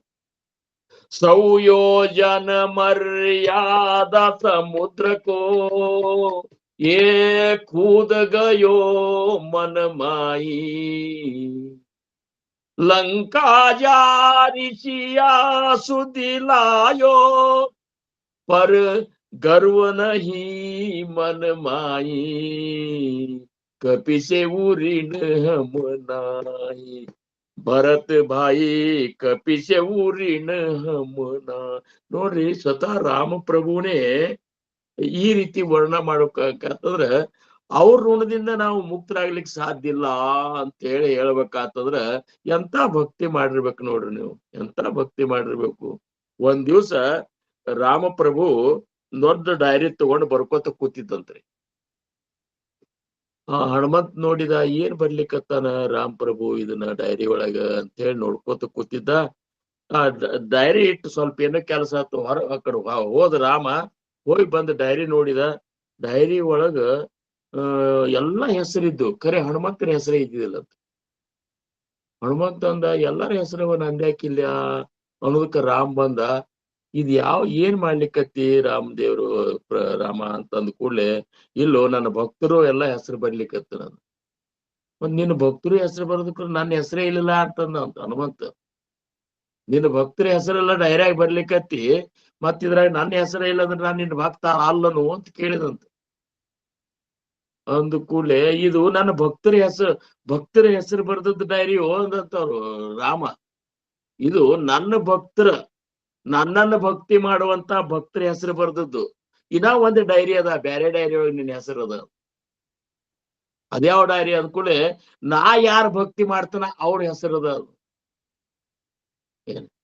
ನಾ ಯಾರ ಭಕ್ತಿ ಮಾಡ್ತನಲ್ಲ ಅವ್ರ ಹೆಸರದ, ಅದ್ರೊಳಗ ನಿನ್ನ ಹೆಸರದ. ನಾ ನಿನ್ನ ಭಕ್ತಿ ಮಾಡ್ತಂತ ಏನ್ರಿ ಅಂದ್ರ ಎಷ್ಟು ಯಾವ ರೀತಿ. ಅದಕ್ಕೆ ಅವ್ರಂದ್ರು, ಋಣಿ ದೇವ ಭಕ್ತಿ ಭಾವೇಶ. ಭಕ್ತಿ ಮತ್ತು ಭಾವದ ಒಂದು ಬಲದಿಂದ ಭಗವಂತನನ್ನೇ ಋಣಿ ಮಾಡ್ಕೊಂಡಂತ ಭಕ್ತಿ ಏನಿದ್ದಲ್ಲ, ಜಗಿ ಧನ್ಯತೋ ದಾಸ ಸರ್ವೋತ್ತಮಾಚ. ಜಗತ್ತಿನಲ್ಲಿ ಅಂತ ದಾಸ, ಸರ್ವೋತ್ತಮನ ದಾಸ ಆಗ್ಲಿಕ್ಕೆ ಅತ್ಯಂತ ಶ್ರೇಷ್ಠ. ಸರ್ವೋತ್ತಮನ ದಾಸ, ಸರ್ವೋತ್ತಮ ದಾಸ, ಇವೆರಡ್ರಿಗೂ ಬಹಳ ಪ್ರಕಾರ ನೋಡ್ರಿ. ಸರ್ವೋತ್ತಮ ದಾಸ, ಆ ರಾಮನ ದಾಸ, ದಾಸರೊಳಗೆ ಸರ್ವೋತ್ತಮ ದಾಸ. ಇವ್ರ ಜಗತ್ತಿನೊಳಗೆ ಧನ್ಯ ಅನಿಸುವ ಅಂತ ದಾಸರು ಅನಿಸ್ಕೊಂಡಾರ ಅಂತ ಹೇಳಿ ಈ 55ನೇ ಶ್ಲೋಕದ ಅರ್ಥ ಸಮರ್ಥರು ಹೇಳ್ತಾರ. ಇನ್ನು 56ನೇ ಶ್ಲೋಕದ ಏನಪ್ಪಾ ಅಂದ್ರ ಶ್ಲೋಕವನ್ನ ನಾವು ನೋಡೋಣ. ಅದ್ರೊಳಗೆ ಏನಂತಾರ ಅಂದ್ರ ಸಮರ್ಥರು, ಹರೀ ದಿನಾಚ ದಯಾಳು ಮನಾಚ ಮವಾಳು, ಸ್ನೇಹಾಳು ಕೃಪಾಳು ಜನಿದಾಸಪಾಳು, ತಯಾ ಅಂತರಿ ಕ್ರೋಧ ಸಂತಾಪ ಕೈಂಚ, ಜಗಿಧನ್ಯತೋ ದಾಸ ಸರ್ವೋತ್ತಮಾಚ. ಈ ಭಕ್ತನಂತಲ್ಲಿ ಈ ಗುಣಗಳೇನವಲ್ಲ, ಅತ್ಯಂತ ಮಹತ್ವಪೂರ್ಣ ಗುಣಗಳು ಅಂತಾರ. ದೀನಾಚ ದಯಾಳು, ದೀನರಲ್ಲಿ, ದಲಿತರಲ್ಲಿ, ಅವರ ಅಂತ ಬಡವರಲ್ಲಿ ದಯಾಭಾವ ಬರ್ಬೇಕಂತಾರ ನೋಡ್ರಿ. ನಮ್ಮೊಳಗ ಇದ್ದವ್ರಿಗೆ ನಮ್ಮ ಅವ್ರ ಒಳಗ ದಯಾ ಬರುವುದೇನು ದೊಡ್ಡಗಾದಲ್ಲ. ಯಾರಂತಲ್ಲ ಬರ್ಬೇಕು, ಹೊರಗ ಈವನ್ ಪ್ರಾಣಿಗಳನ್ನ ನೋಡಿದ್ರು ಸಹಿತ ದಯಾ ಬರ್ಬೇಕು ಏನ್ರಿ. ಈಗ ಹಂಗ ಮನಸ್ಸಿನ್ಯಾಗ ಒಂದ್ ನಮೂನಿ ತಳಮಳ ಆಗ್ಬೇಕು. ನಿಮಗ್ ಮಜಾ ಹೇಳ್ತಾನಿ, ಈ ತಳಮಳದ ಇಂಥ ಒಂದು ಅಕಸ್ಮಾತ್ ಗುರುಕೃಪಾದಿಂದ ಇಂಥ ಒಂದು ಇದು ತಯಾರು ನಮ್ಮಲ್ಲಿ ಆತಂದ್ರ, ಬರೇ ಪ್ರಾಣಿ ಮನುಷ್ಯರು ಪಕ್ಷಿ ಇಷ್ಟೇ ಅಲ್ಲ, ಆ ಈ ನಿರ್ಜೀವ ವಸ್ತುಗಳ ಮೇಲೂ ಸಹಿತ ಇದು ಬರ್ತದ. ನಿರ್ಜೀವ ವಸ್ತುಗಳ ಮೇಲೆ ಸಹಿತ ನನಗೆ ನಿಮಗೆ ಹೇಳ್ತೀನಿ, ನೀವು ನಂದಂತೆ ಹಿಂಗೇನ್ ಹೇಳುದಿಲ್ಲ. ಒಂದು ಟೈಮ್ ಹೆಂಗಿತ್ತು ಅಂತಂದ್ರ, ನಾ ಕಂಡಕ್ಟರ್ ಇದ್ದಾಗ ಒಂದೇ ಡ್ಯೂಟಿ ಮಾಡ್ತಿದ್ ನಾನು. ಅದು ಆ ಡ್ಯೂಟಿಗೆ ಹೋಗುವಂತ ಗಾಡಿ ನಿನ್ನೆ ಮಧ್ಯಾಹ್ನದಾಗ 1ಕ್ಕೆ ಹೋಗಿದ್ದು, ಇವತ್ತು 11ಕ್ಕೆ 11, 12ಕ್ಕೆ ಬರ್ತಿತ್ತು. ಅದು ನಾವೆಲ್ಲ ಡಬ್ಬಿ ಗಿಬ್ಬಿ ಟಿಕೆಟ್ ಅದು ತಗೊಂಡ್ ಕೂತಿರ್ತಿದ್ದೆವು. ಅದ್ ಈಗ ಬಂದ ಕೂಡಲೇ ಹಂಗೆ ಎಣ್ಣೆ ಹಾಕ್ಸಿದ ಕೂಡಲೇ ಮತ್ ನಮ್ಮನ್ನ ಕರ್ಕೊಂಡು ಹೋಗ್ಲಿಕ್ಕೆ ನಿಂತು ಬಿಡುದು. ನನಗನಿಸ್ತು ನಿನ್ನೆ ಹಿಡ್ದ ಅಡ್ಡಾಡ್ಲಿಕ್ಕತ್ತದ ಪಾಪ, ಸ್ವಲ್ಪ ಸಹಿತ ವಿಶ್ರಾಂತಿ ಸಹಿತ ಕೊಡುದ್ರಲ್ಲ ಈ KSRTC ಅವರು ಅಂತೇಳಿ ಮನುಷ್ಯನ್ಯಾಗ ತಳಮಳ ಆಗುದು. ಈಗ ಅನಸ್ತದ ಹಿಂಗ್ಯಾಂಗ ತಳಮಳ ಆಗ್ತಿತ್ ನನಗ ಅಂತೇಳಿ. ಆಗ್ತದ ನೋಡ್ರಿ, ಹಂಗ ಆಗ್ತದ. ಏನ್ ಹಿಂಗ ಆಗಬೇಕಂತಾರ. ಚರ ಅಚರದೊಳಗೂ ಸಹಿತ ತಳಮಳ ಹುಟ್ಟಬೇಕು. ಹಿಂಗ ಏಕನಾಥ್ ಮಹಾರಾಜರಿಗೆ ಆಗ್ತಿತ್ತು. ಏಕನಾಥ್ ಮಹಾರಾಜರಿಗೆ ಎಲ್ಲರ ಮೇಲೂ ತಳಮಳ ಬಂದ್ಬಿಡ್ತಿತ್ತು. ಅವ್ರಿಗೆ ಎಲ್ಲರ ಮೇಲೂ ತಳಮಳ. ನಿಮ್ಗೆ ಏಕನಾಥ್ ಮಹಾರಾಜರದ ಒಂದು ದೃಷ್ಟಾಂತ ಹೇಳ್ಬೇಕಂದ್ರ, ಅವ್ರ ಮನ್ಯಾಗ ಶ್ರಾದ್ದ ಇತ್ರಿ. ಏಕನಾಥ್ ಮಹಾರಾಜರ ಮನ್ಯಾಗ ಶ್ರಾದ್ದ ಇತ್ತು. ಅವ್ರ ತಂದೆಯವ್ರ ಶ್ರಾದ್ದ ಇತ್ತು. ಶ್ರೀಖಂಡೆ ಅಷ್ಟೊದಕ್ಕ ಅವ್ರ ಮನ್ಯಾಗ ದುಡ್ಕೋತ ಇದ್ದ, ಸೇವಾ ಮಾಡ್ಕೋತಿದ್ದ. ಶ್ರೀಖಂಡೆ ಆದ್ರೇನು, ಪಾಂಡುರಂಗನೇ ಶ್ರೀಖಂಡೆ ರೂಪನ್ಯಾಗ ಬಂದ ಅಲ್ಲಿ ಸೇವಾ ಮಾಡ್ಕೋತ ಇದ್ದ. ಶ್ರಾದ್ದದ ದಿವ್ಸ ಸರ್ವಸಾಧಾರಣ ಏಕನಾಥ್ ಮಹಾರಾಜರಂದ್ರ ಶ್ರೀಮಂತ ಭಕ್ತರೇ ಅವ್ರು. ಯಾಕಂದ್ರ ಅವ್ರ ವಾಡೆ ಇತ್ತಲ್ಲಿ. ವಾಡ್ಯದೊಳಗ ದಿವ್ಸ ಹೋಳಿಗೆ ಮಾಡ್ತಿದ್ರಿ ಅವ್ರು. ಹಿಂಗಾಗಿ ಒಬ್ಬ ಹೋಳಿಗೆ ತಿನ್ನೋ ಸಂಬಂಧಿ ಅಲ್ಲಿ ಬಂದಿದ್ದ ಒಬ್ಬ. ದನ ಕಾಯವ, ನಾ ನಿಮ್ಮಂತಲ್ಲಿ ಸೇವಾ ಮಾಡ್ತೇನ್ರಿ, ಏನ್ ನೀವು ಹೇಳಿದ್ದೆಲ್ಲ ಮಾಡ್ತ.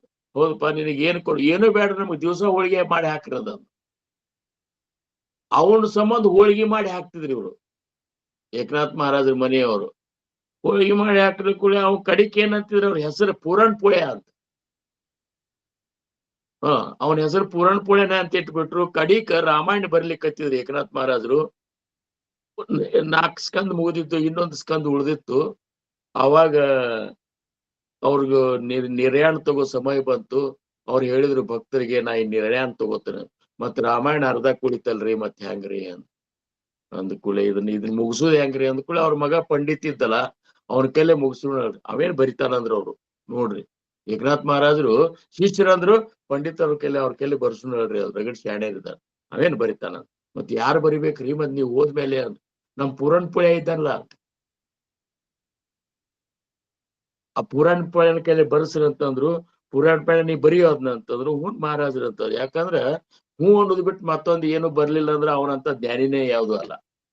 ಸದ್ಗುರುಗಳು ಏನ್ ಹೇಳಿದ್ದಕ್ಕೆ ಅನ್ನೋದು ನಮಗ ಇದು ಒಂದ ನಿರ್ಧಾರ ನಮ್ಮಂತಲ್ಲಿ ಇತ್ತಂದ್ರ ಅವನಂತ ಜ್ಞಾನಿನೇ ಯಾರು ಅಲ್ಲ. ಏನ್ರಿ, ಅವ್ ಹೂನ್ರಿ ಅಂತಂದ. ಏಕನಾಥ್ ಮಹಾರಾಜರು ನಿರ್ಯಾಣ ಆದ್ರು. ಮುಂದಿಂದ ಏನ್ ಬರ್ದಲ್ಲ ಅವನ ಉಳ್ಕಿದ ಸ್ಕಂದಗಳು ಅವೆಲ್ಲಾ ಪುರಾಣ್ ಪುಳೆ ಬರ್ದಾನ ನೋಡ್ರಿ. ಹಂಗಿರ್ಬೇಕು. ಇರ್ಲಿ. ಶ್ರಾದ್ದ ಇತ್ತು.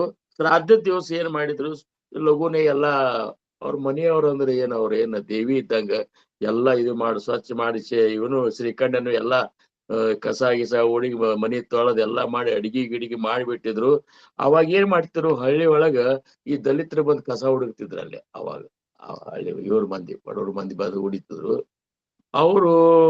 ಇವ್ರು ಹುಡುಗಿ ಮೇಲೆ ಅವ್ರು ಏನ್ ಕೊಡ್ತಾರ ಅಂತ ತಿಂತಿದ್ರು. ಅವರು ಇದು ಮಾಡ್ತಿದ್ರು. ಇವು ಘಮ ಘಮ ವಾಸ ಬರ್ಲಿಕ್ಕತ್ತು. ಒಂದು ಹುಡುಗಿ ಏನ ಅಳ್ಲಿಕ್ ಶುರು ಮಾಡ್ತದ. ಏನ್ ಘಮ ಘಮ ವಾಸ ಬರ್ತದ, ನಾವು ಒಂದು ಕೂಡ ನನಗ ಅದ್ ಬೇಕು, ನಾವು ಹೋಗುಣ ಊಟ ಮಾಡೋಣ ಅಲ್ಲಿ ಹೋಗಿ ಅಂತೇಳಿ ಹಠ ಮಾಡ್ಲಿಕ್ಕತ್ತು. ಹುಡುಗಗೇನು ಗೊತ್ತಾ, ಅವ್ರ ತಾಯಿ ಅಂದ್ಲು, ಅದ್ ನಮ್ಮ ನಸೀಬ್ನ್ಯಾಗ ಎಲ್ಲಿದಪ್ಪ ಅಂತಂದ್ರು. ಈಗ ಅವ್ರದ್ದು ಊಟ ಅದು ಆಗ್ತದ, ಆದ್ಮೇಲೆ ಅವ್ರ ಎಲಿ ಇದು ಮಾಡ್ತಾರ, ಅವಾಗ ಅದ್ರಾಗ ಏನ್ ಉಳ್ದತ್ ತಿನ್ನೋಣ ಅಂತ, ನೀನ್ ತಲೆ ಕೆಡ್ಸ್ಕೋಬೇಡ ಅಂದ ಕೂಡಲೇ ಕಿಡಿಕಿಯಾಗಿದ್ನಿ ಏಕನಾಥ್ ಮಹಾರಾಜರಿಗೆ ಕೇಳಿದ್ರಿ. ಅವ್ರು ಕೇಳಿ ಅವ್ರ ಅಂತಕ್ಕನ ಕರಗಿ ಬಿಡ್ತಾವ್ರಿಗೆ. ಬ್ರಾಹ್ಮಣರ ಸಂಬಂಧ ಎಲ್ಲಾ ಮಾಡಿ ತಯಾರಿ ಆಗ್ಯದ, ಇನ್ನು ಬ್ರಾಹ್ಮಣರು ಬರೋವ್ರು ಇದ್ದಾರ. ಈ ಹುಡುಗಿಂಗ್ ತ್ರಾಸ ಮಾಡ್ಕೋದು ಅಳೋದ್ ನೋಡಿ, ಅವನ ಇಚ್ಛಾ ನೋಡಿ ಅವ್ರಿಗೆ ಜೀವ ಮರ ಅಂತು. ಅವ್ರಂದ್ರು, ಮನ್ಯಾಗ ಹೆಣ್ಮಕ್ಳು ಹೇಳಿದ್ರು, ಈ ಸದ್ ಅವ್ರು ಹೊರಗ್ ಬಂದ್ ಕರೆದ್ರು. ಅವ್ರು ಬರ್ರಿ ಸರಾಸರ ನೀವೆಲ್ಲಾ ಊಟ ಮಾಡ್ರಿ, ನೀವು ಊಟ ಮಾಡಿ ಹೋಗ್ರಿ ಅಂತೇಳಿ ಮನ್ಯಾಗ ತಂದ ಅವ್ರನ್ನ ಕೂಡ್ಸಿ ರಂಗೋಲಿ ಹಾಕಿ ಅವ್ರಿಗೆಲ್ಲಾ ಏನ್ ಅಡಿಗೆ ಮಾಡಿದ್ರಿ ಎಲ್ಲಾ ಬಡಿಸಿಬಿಟ್ರು. ಬಡಿಸಿದ್ರು. ಮಂದಿ ಬ್ರಾಹ್ಮಣರು ಅಂದ್ರು, ಊಟಕ್ಕೆ ಕರಿತಾರ ಅಂದ್ರೆ ಇವ್ರಿಗೆ ಊಟಕ್ಕೆ ಹಾಕ್ಲಿಕ್ಕತ್ತಲ್ಲ ಇವ್ ಏಕನಾಥ್ ಏನ್ ಇವಾಗ ಏನ್ ಧರ್ಮ ಅದು ಏನಿಲ್ಲ ಅಂತ ಹೇಳ್ಬೇಕೋತ ಇವತ್ತಿನ ದಿವ್ಸ ಯಾರೋ ನಿನ್ ಮುಂದೆ ಯಾರು ಊಟಕ್ಕೆ ಹೋಗ್ಬೇಡ್ರಿ ಇವತ್ತಿನ ದಿವ್ಸ ರಾಧದ ಊಟಕ್ಕೆ ಅಂತೇಳಿ ಬಿಟ್ಟು ಕೂತು ಕೂಡ್ಲೆ ಇದನ್ನೆಲ್ಲ ಹೇಳಿದ್ರ ಅವ್ರು. ಮತ್ತೆಲ್ಲ ಸ್ವಚ್ಛ ಮಾಡಿ ಮತ್ತೊಮ್ಮೆ ಅಡಿಗೆ ಮಾಡಿ ಬ್ರಾಹ್ಮಣರ ಕರ್ಲಿಕ್ಕೆ ಹೋದ ಕೂಡ್ಲೆ ಬೈದ್ ನಾವ್ ಬರುದಿಲ್ಲ ಅಂತ ಹೇಳಿದ್ರು ಅವ್ರು.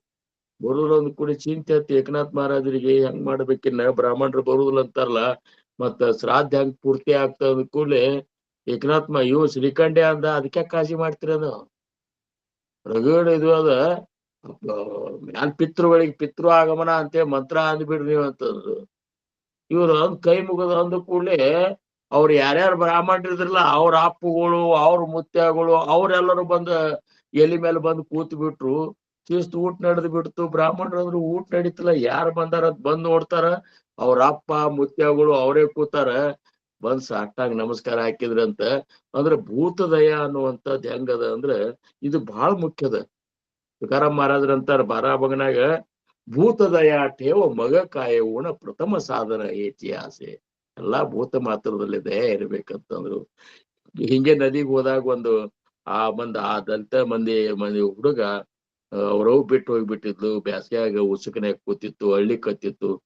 ಅವ್ರು ಸ್ನಾನ ಮಾಡಿ ಬಂದ್ ನೋಡ್ತಾರ, ಅವಳದ್ ನೋಡ್ ಜೀವ ಮರ ಅಂತ ಹುಡುಗನ್ ಕರ್ಕೊಂಡು ಹೋಗಿ ಅವ್ರ ಮನಿಗ್ ಹೋಗಿ ಬಿಟ್ಟು ಬಂದ್ರು.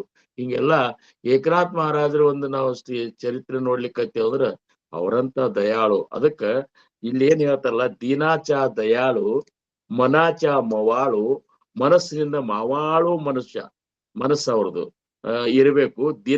ದೀನರ ಬಗ್ಗೆ ದಯಾಭಾವ ಇರಬೇಕು. ಸ್ನೇಹಾಳು, ಎಲ್ಲ ಜಗತ್ತಿನೊಳಗೆ ಎಲ್ಲರ ಜೊತೆ ಸ್ನೇಹವನ್ನ ಸಂಪಾದಿಸಬೇಕು.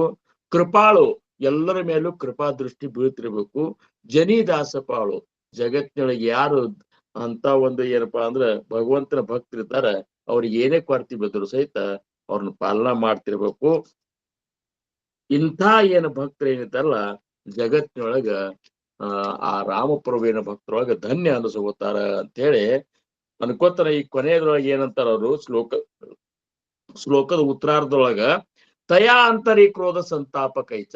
ಇಷ್ಟೆಲ್ಲಾ ಚಲೋ ಗುಣಗಳು ಇದ್ದಾರಂತಲ್ಲಿ ಕ್ರೋಧ, ಸಂತಾಪ, ಸಿಟ್ಟ ಇವ್ ಇರ್ಲಿಕ್ಕರೆ ಹಂಗ ಸಾಧ್ಯದ.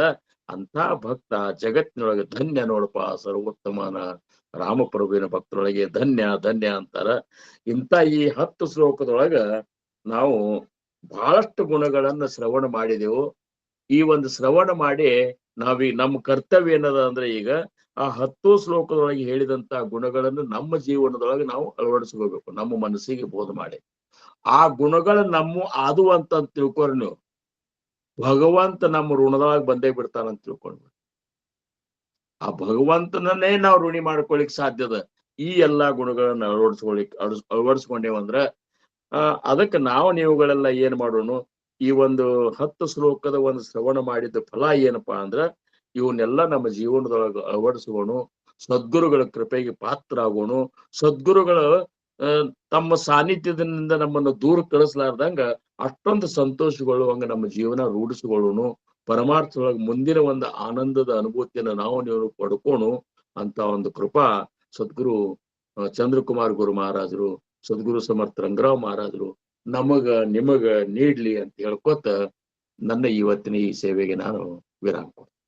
आकल्पायुष्वावेत अकुळा माझे आसकळा हरीचा दासा कल्पनेचे बाधान हो कोण काळे ही संत मंडळी सुखी असो अहंकाराच्या वारा न लागो रासा माझा विष्णुदासा भाविकासी नामा म्हणेतया असावे कल्याण जामक निधान पांडुरंग कुंडली कवरदार विठ्ठल पार्वती पतेश्वर महादेव राजाधिराज सद्गुरुनाथ महाराज की जय. श्री गुरुदेव दत्त. चिदंबर नमस्तेस्तु चिंतितार्थ प्रदायिने औदुंबर सदावास चिदंबर नमोस्तुते. जय चिदंबर. जय जय रघुवीर समर्थ.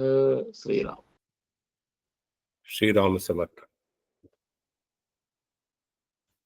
ಈ ಮನಾಚ ಶ್ಲೋಕ ಇಲ್ಲಿ ಯಾಕೆ ಬಂತು, ಯಾಕೆ ಆ ದಿನ ಗುರುಗಳನ್ನ ಕೇಳಿದಾಗ ಇವ್ರನ್ನ ಕಾಂಟ್ಯಾಕ್ಟ್ ಮಾಡಿ ಬಿಜಾಪುರದಲ್ಲಿ ಇರ್ತಾರೆ, ಇವ್ರನ್ನ ಕೇಳೋಣ ಅಂದಾಗ ಅವರು ಒಪ್ಕೊಂಡ್ರು. ಯಾಕದು ಅಂತ ಹೇಳಿದಾಗ ಈಗ 56 ಏನು ಮನಾಚ ಬೋಧದ ಶ್ಲೋಕಗಳು ಆಗಿದೆ. ಈ ಕಡೆ 10 ಶ್ಲೋಕಗಳು ಏನಾಗಿದೆ ಅದರಲ್ಲಿ ಹೇಳಿದ್ರು ಅದರಲ್ಲಿರೋ ಎಲ್ಲ ಗುಣಗಳನ್ನ ನಾವು ಅಳವಡಿಸ್ಕೋಬೇಕು ಅಂತ. ಇದ್ರ ಅರ್ಥ ಏನಪ್ಪಾ ಅಂತಂದ್ರೆ, ನಮ್ ಗುರುಗಳು ಹೇಳ್ತಾ ಇದ್ರು ಯಾವಾಗ್ಲೂ, ಸತ್ಸಂಗ ಮಾಡಿ ಸತ್ಸಂಗದಲ್ಲಿ ನಾನಿರ್ತೀನಿ.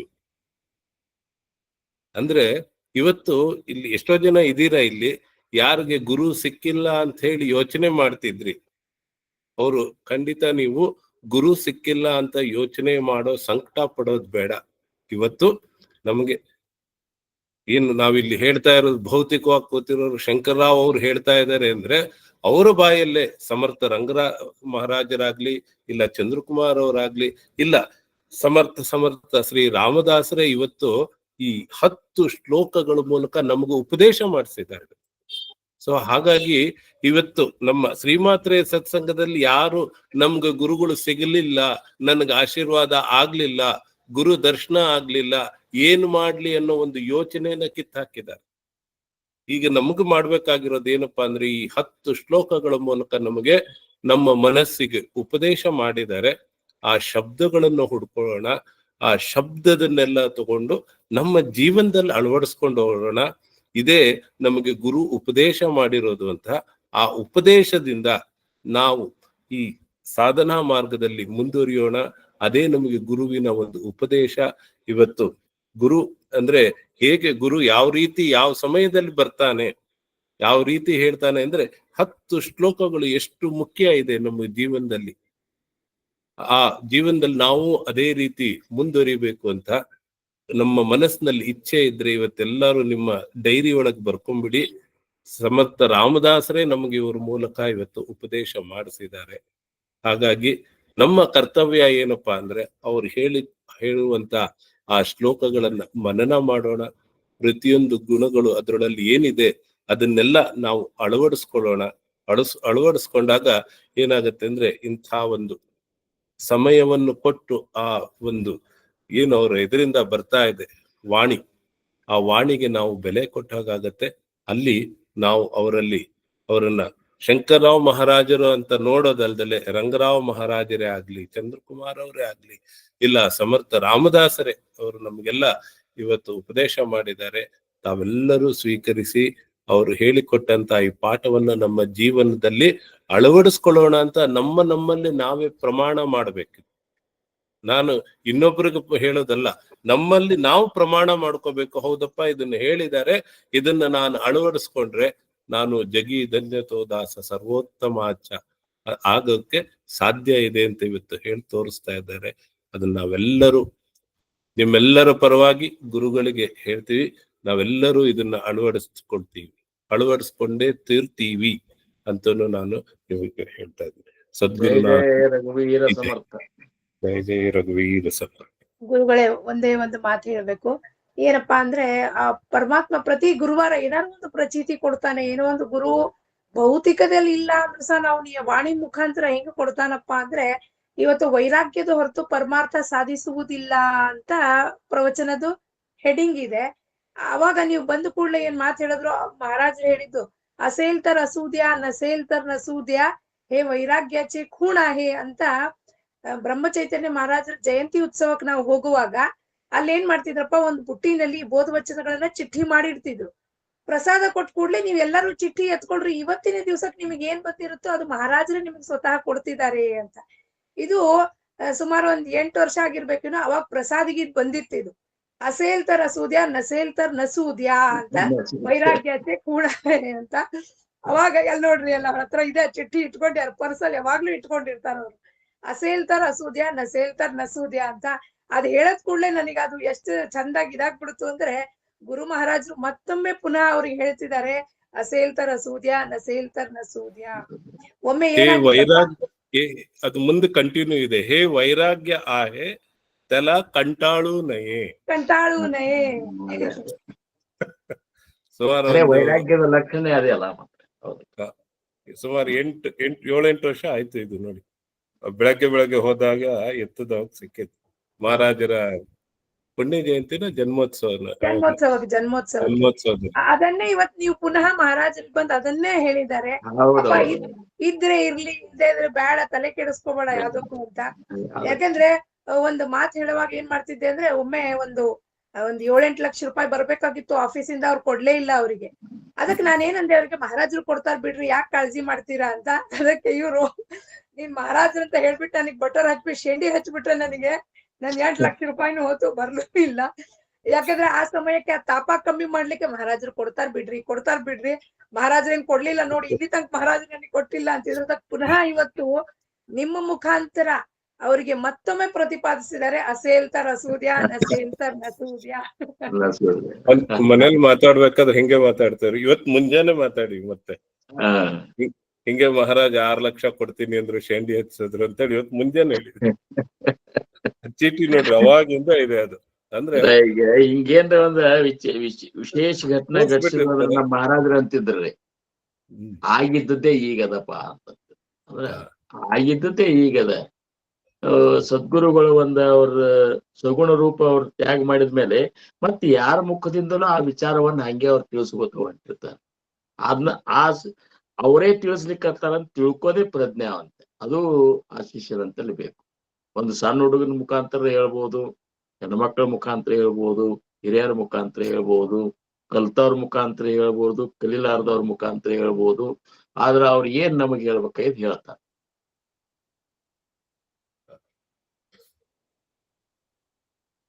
ಯಾರು ಮತ್ತೇನಾದ್ರು ಹೇಳೋರು ಇದ್ರೆ ಹೇಳಿ, ಎಲ್ಲಾರು ಒಬ್ರಾದ್ಮೇಲೆ ಒಬ್ರು ಹೇಳಿ. 10 ಶ್ಲೋಕದೊಳಗ ಏನ್ ಮೇನ್ ಗುಣಗಳು ಹೇಳ್ಯಾರಲ್ರಿ, ನಾವ್ ಅದ್ರ ಲಿಸ್ಟ್ ಕಳ್ಕೊಡ್ರಿ. ಹೌದೌದು. ಯಾಕಂದ್ರೆ ಕೇಳಿದ ನೆನಪು ಹಾರ್ತದ ಮನುಷ್ಯ, ಉಳಿದದ್ ಹೊರಗಿನ ಸಂಸಾರದೆಲ್ಲ ನೆನಪು ಉಳಿತಾವ, ದೇವ್ರ ನೆನಪು ಉಳಿದಿಲ್ಲ. ಇವ್ ರೆಕಾರ್ಡಿಂಗ್ ಮಾಡಿರ್ತಾರಲ್ಲ, ಅವನು ಮತ್ತೊಮ್ಮೆ ಒಳ್ಳೆ ಕೇಳ್ಕೋರಿ ಎಲ್ಲ. ಮತ್ತ ಅದಕ್ಕೆ ಗುಣಗಳು ಏನವ ಆಯ್ತು, ಮಾಡೋಣ. ಆಯ್ತು, ರೆಕಾರ್ಡ್ ಹಾಕ್ರಿ ಪ್ರಸಾದ್ ಅವ್ರು. ನಂದು ಫೋನಿನ್ ಪ್ರಾಬ್ಲಮ್ ಆಗ್ಬಿಡ್ತು. ಎಷ್ಟು ಪ್ರಯತ್ನ ಮಾಡಿ ಅದು ಜಿಮೇಲ್ ಹೋಗ್ಬಿಟ್ಟದು, ಮೇಲ ಹೋಗ್ಬಿಟ್ಟಿತ್ತು, ಅದಕ್ ಬರ್ಲೇ ಇಲ್ಲ. ರೆಕಾರ್ಡ್ ಹಾಕ್ರಿ. ಮತ್ತೆ ಯಾರು ಏನಾರು ಹೇಳೋರು ಇದ್ದೀರಾ? ಅವಕಾಶ ಕಳ್ಕೋಬೇಡಿ. ಅವಕಾಶ ಸಿಕ್ಕಾಗ ಮತ್ತೆ ಅವಕಾಶ ಬರಲ್ಲ. ಅವಾಗ ಹೇಳ್ತೀನಿ. ಏನಿಲ್ಲ, ಪ್ರತಿಯೊಂದನ್ನು ಮಹಾರಾಜರು ಹೇಳಿದ್ದು ಎಲ್ಲ ಪ್ರತಿಯೊಂದನ್ನು ಕೇಳಿದಾಗ ಮನಸ್ಸಿಗೆ ಎಷ್ಟು ಖುಷಿ ಆಗ್ತಾ ಇತ್ತಂದ್ರೆ, ಭಗವಂತ ಜನಾಬಾಯಿ ಇದಕ್ಕೆ ಅಂದ್ರೆ ಅವನ ಅವನೇ ಆಕೆ ಅಧೀನ ಆಗಿದ್ದ ಅನ್ನೋದು ಕೇಳಿಬಿಟ್ರೆ ಎಷ್ಟು ಮನಸ್ಸಿಗೆ ಒಂಥರ ಖುಷಿ. ಎಲ್ಲ ಪ್ರತಿಯೊಂದನ್ನು ನೀವು ಹೇಳಿದ್ದು ಪ್ರತಿಯೊಂದನ್ನು ಮನಸ್ಸಿನೊಳಗೆ ಬಹಳ ಖುಷಿ ಕೊಡುವಂತ ಪ್ರವಚನ ಕೇಳ್ದಂಗಾಯ್ತು. ನಿಜವಾಗಿನೂ ಬಹಳ ಸಂತೋಷ. ನಿಮ್ಮ ಎಲ್ಲರಿಗೂ ದಂಡವತ್ತ ನಮಸ್ಕಾರ. ಏನ್ರಿ ಅಪ್ಪಣೆ ಕೊಡ್ತೀರಿ? ರಾಜಾಧಿರಾಜ ಸದ್ಗುರುನಾಥ್ ಮಹಾರಾಜ್ ಕಿ ಜೈ. ಶ್ರೀ ಗುರುದೇವ ದತ್ತ.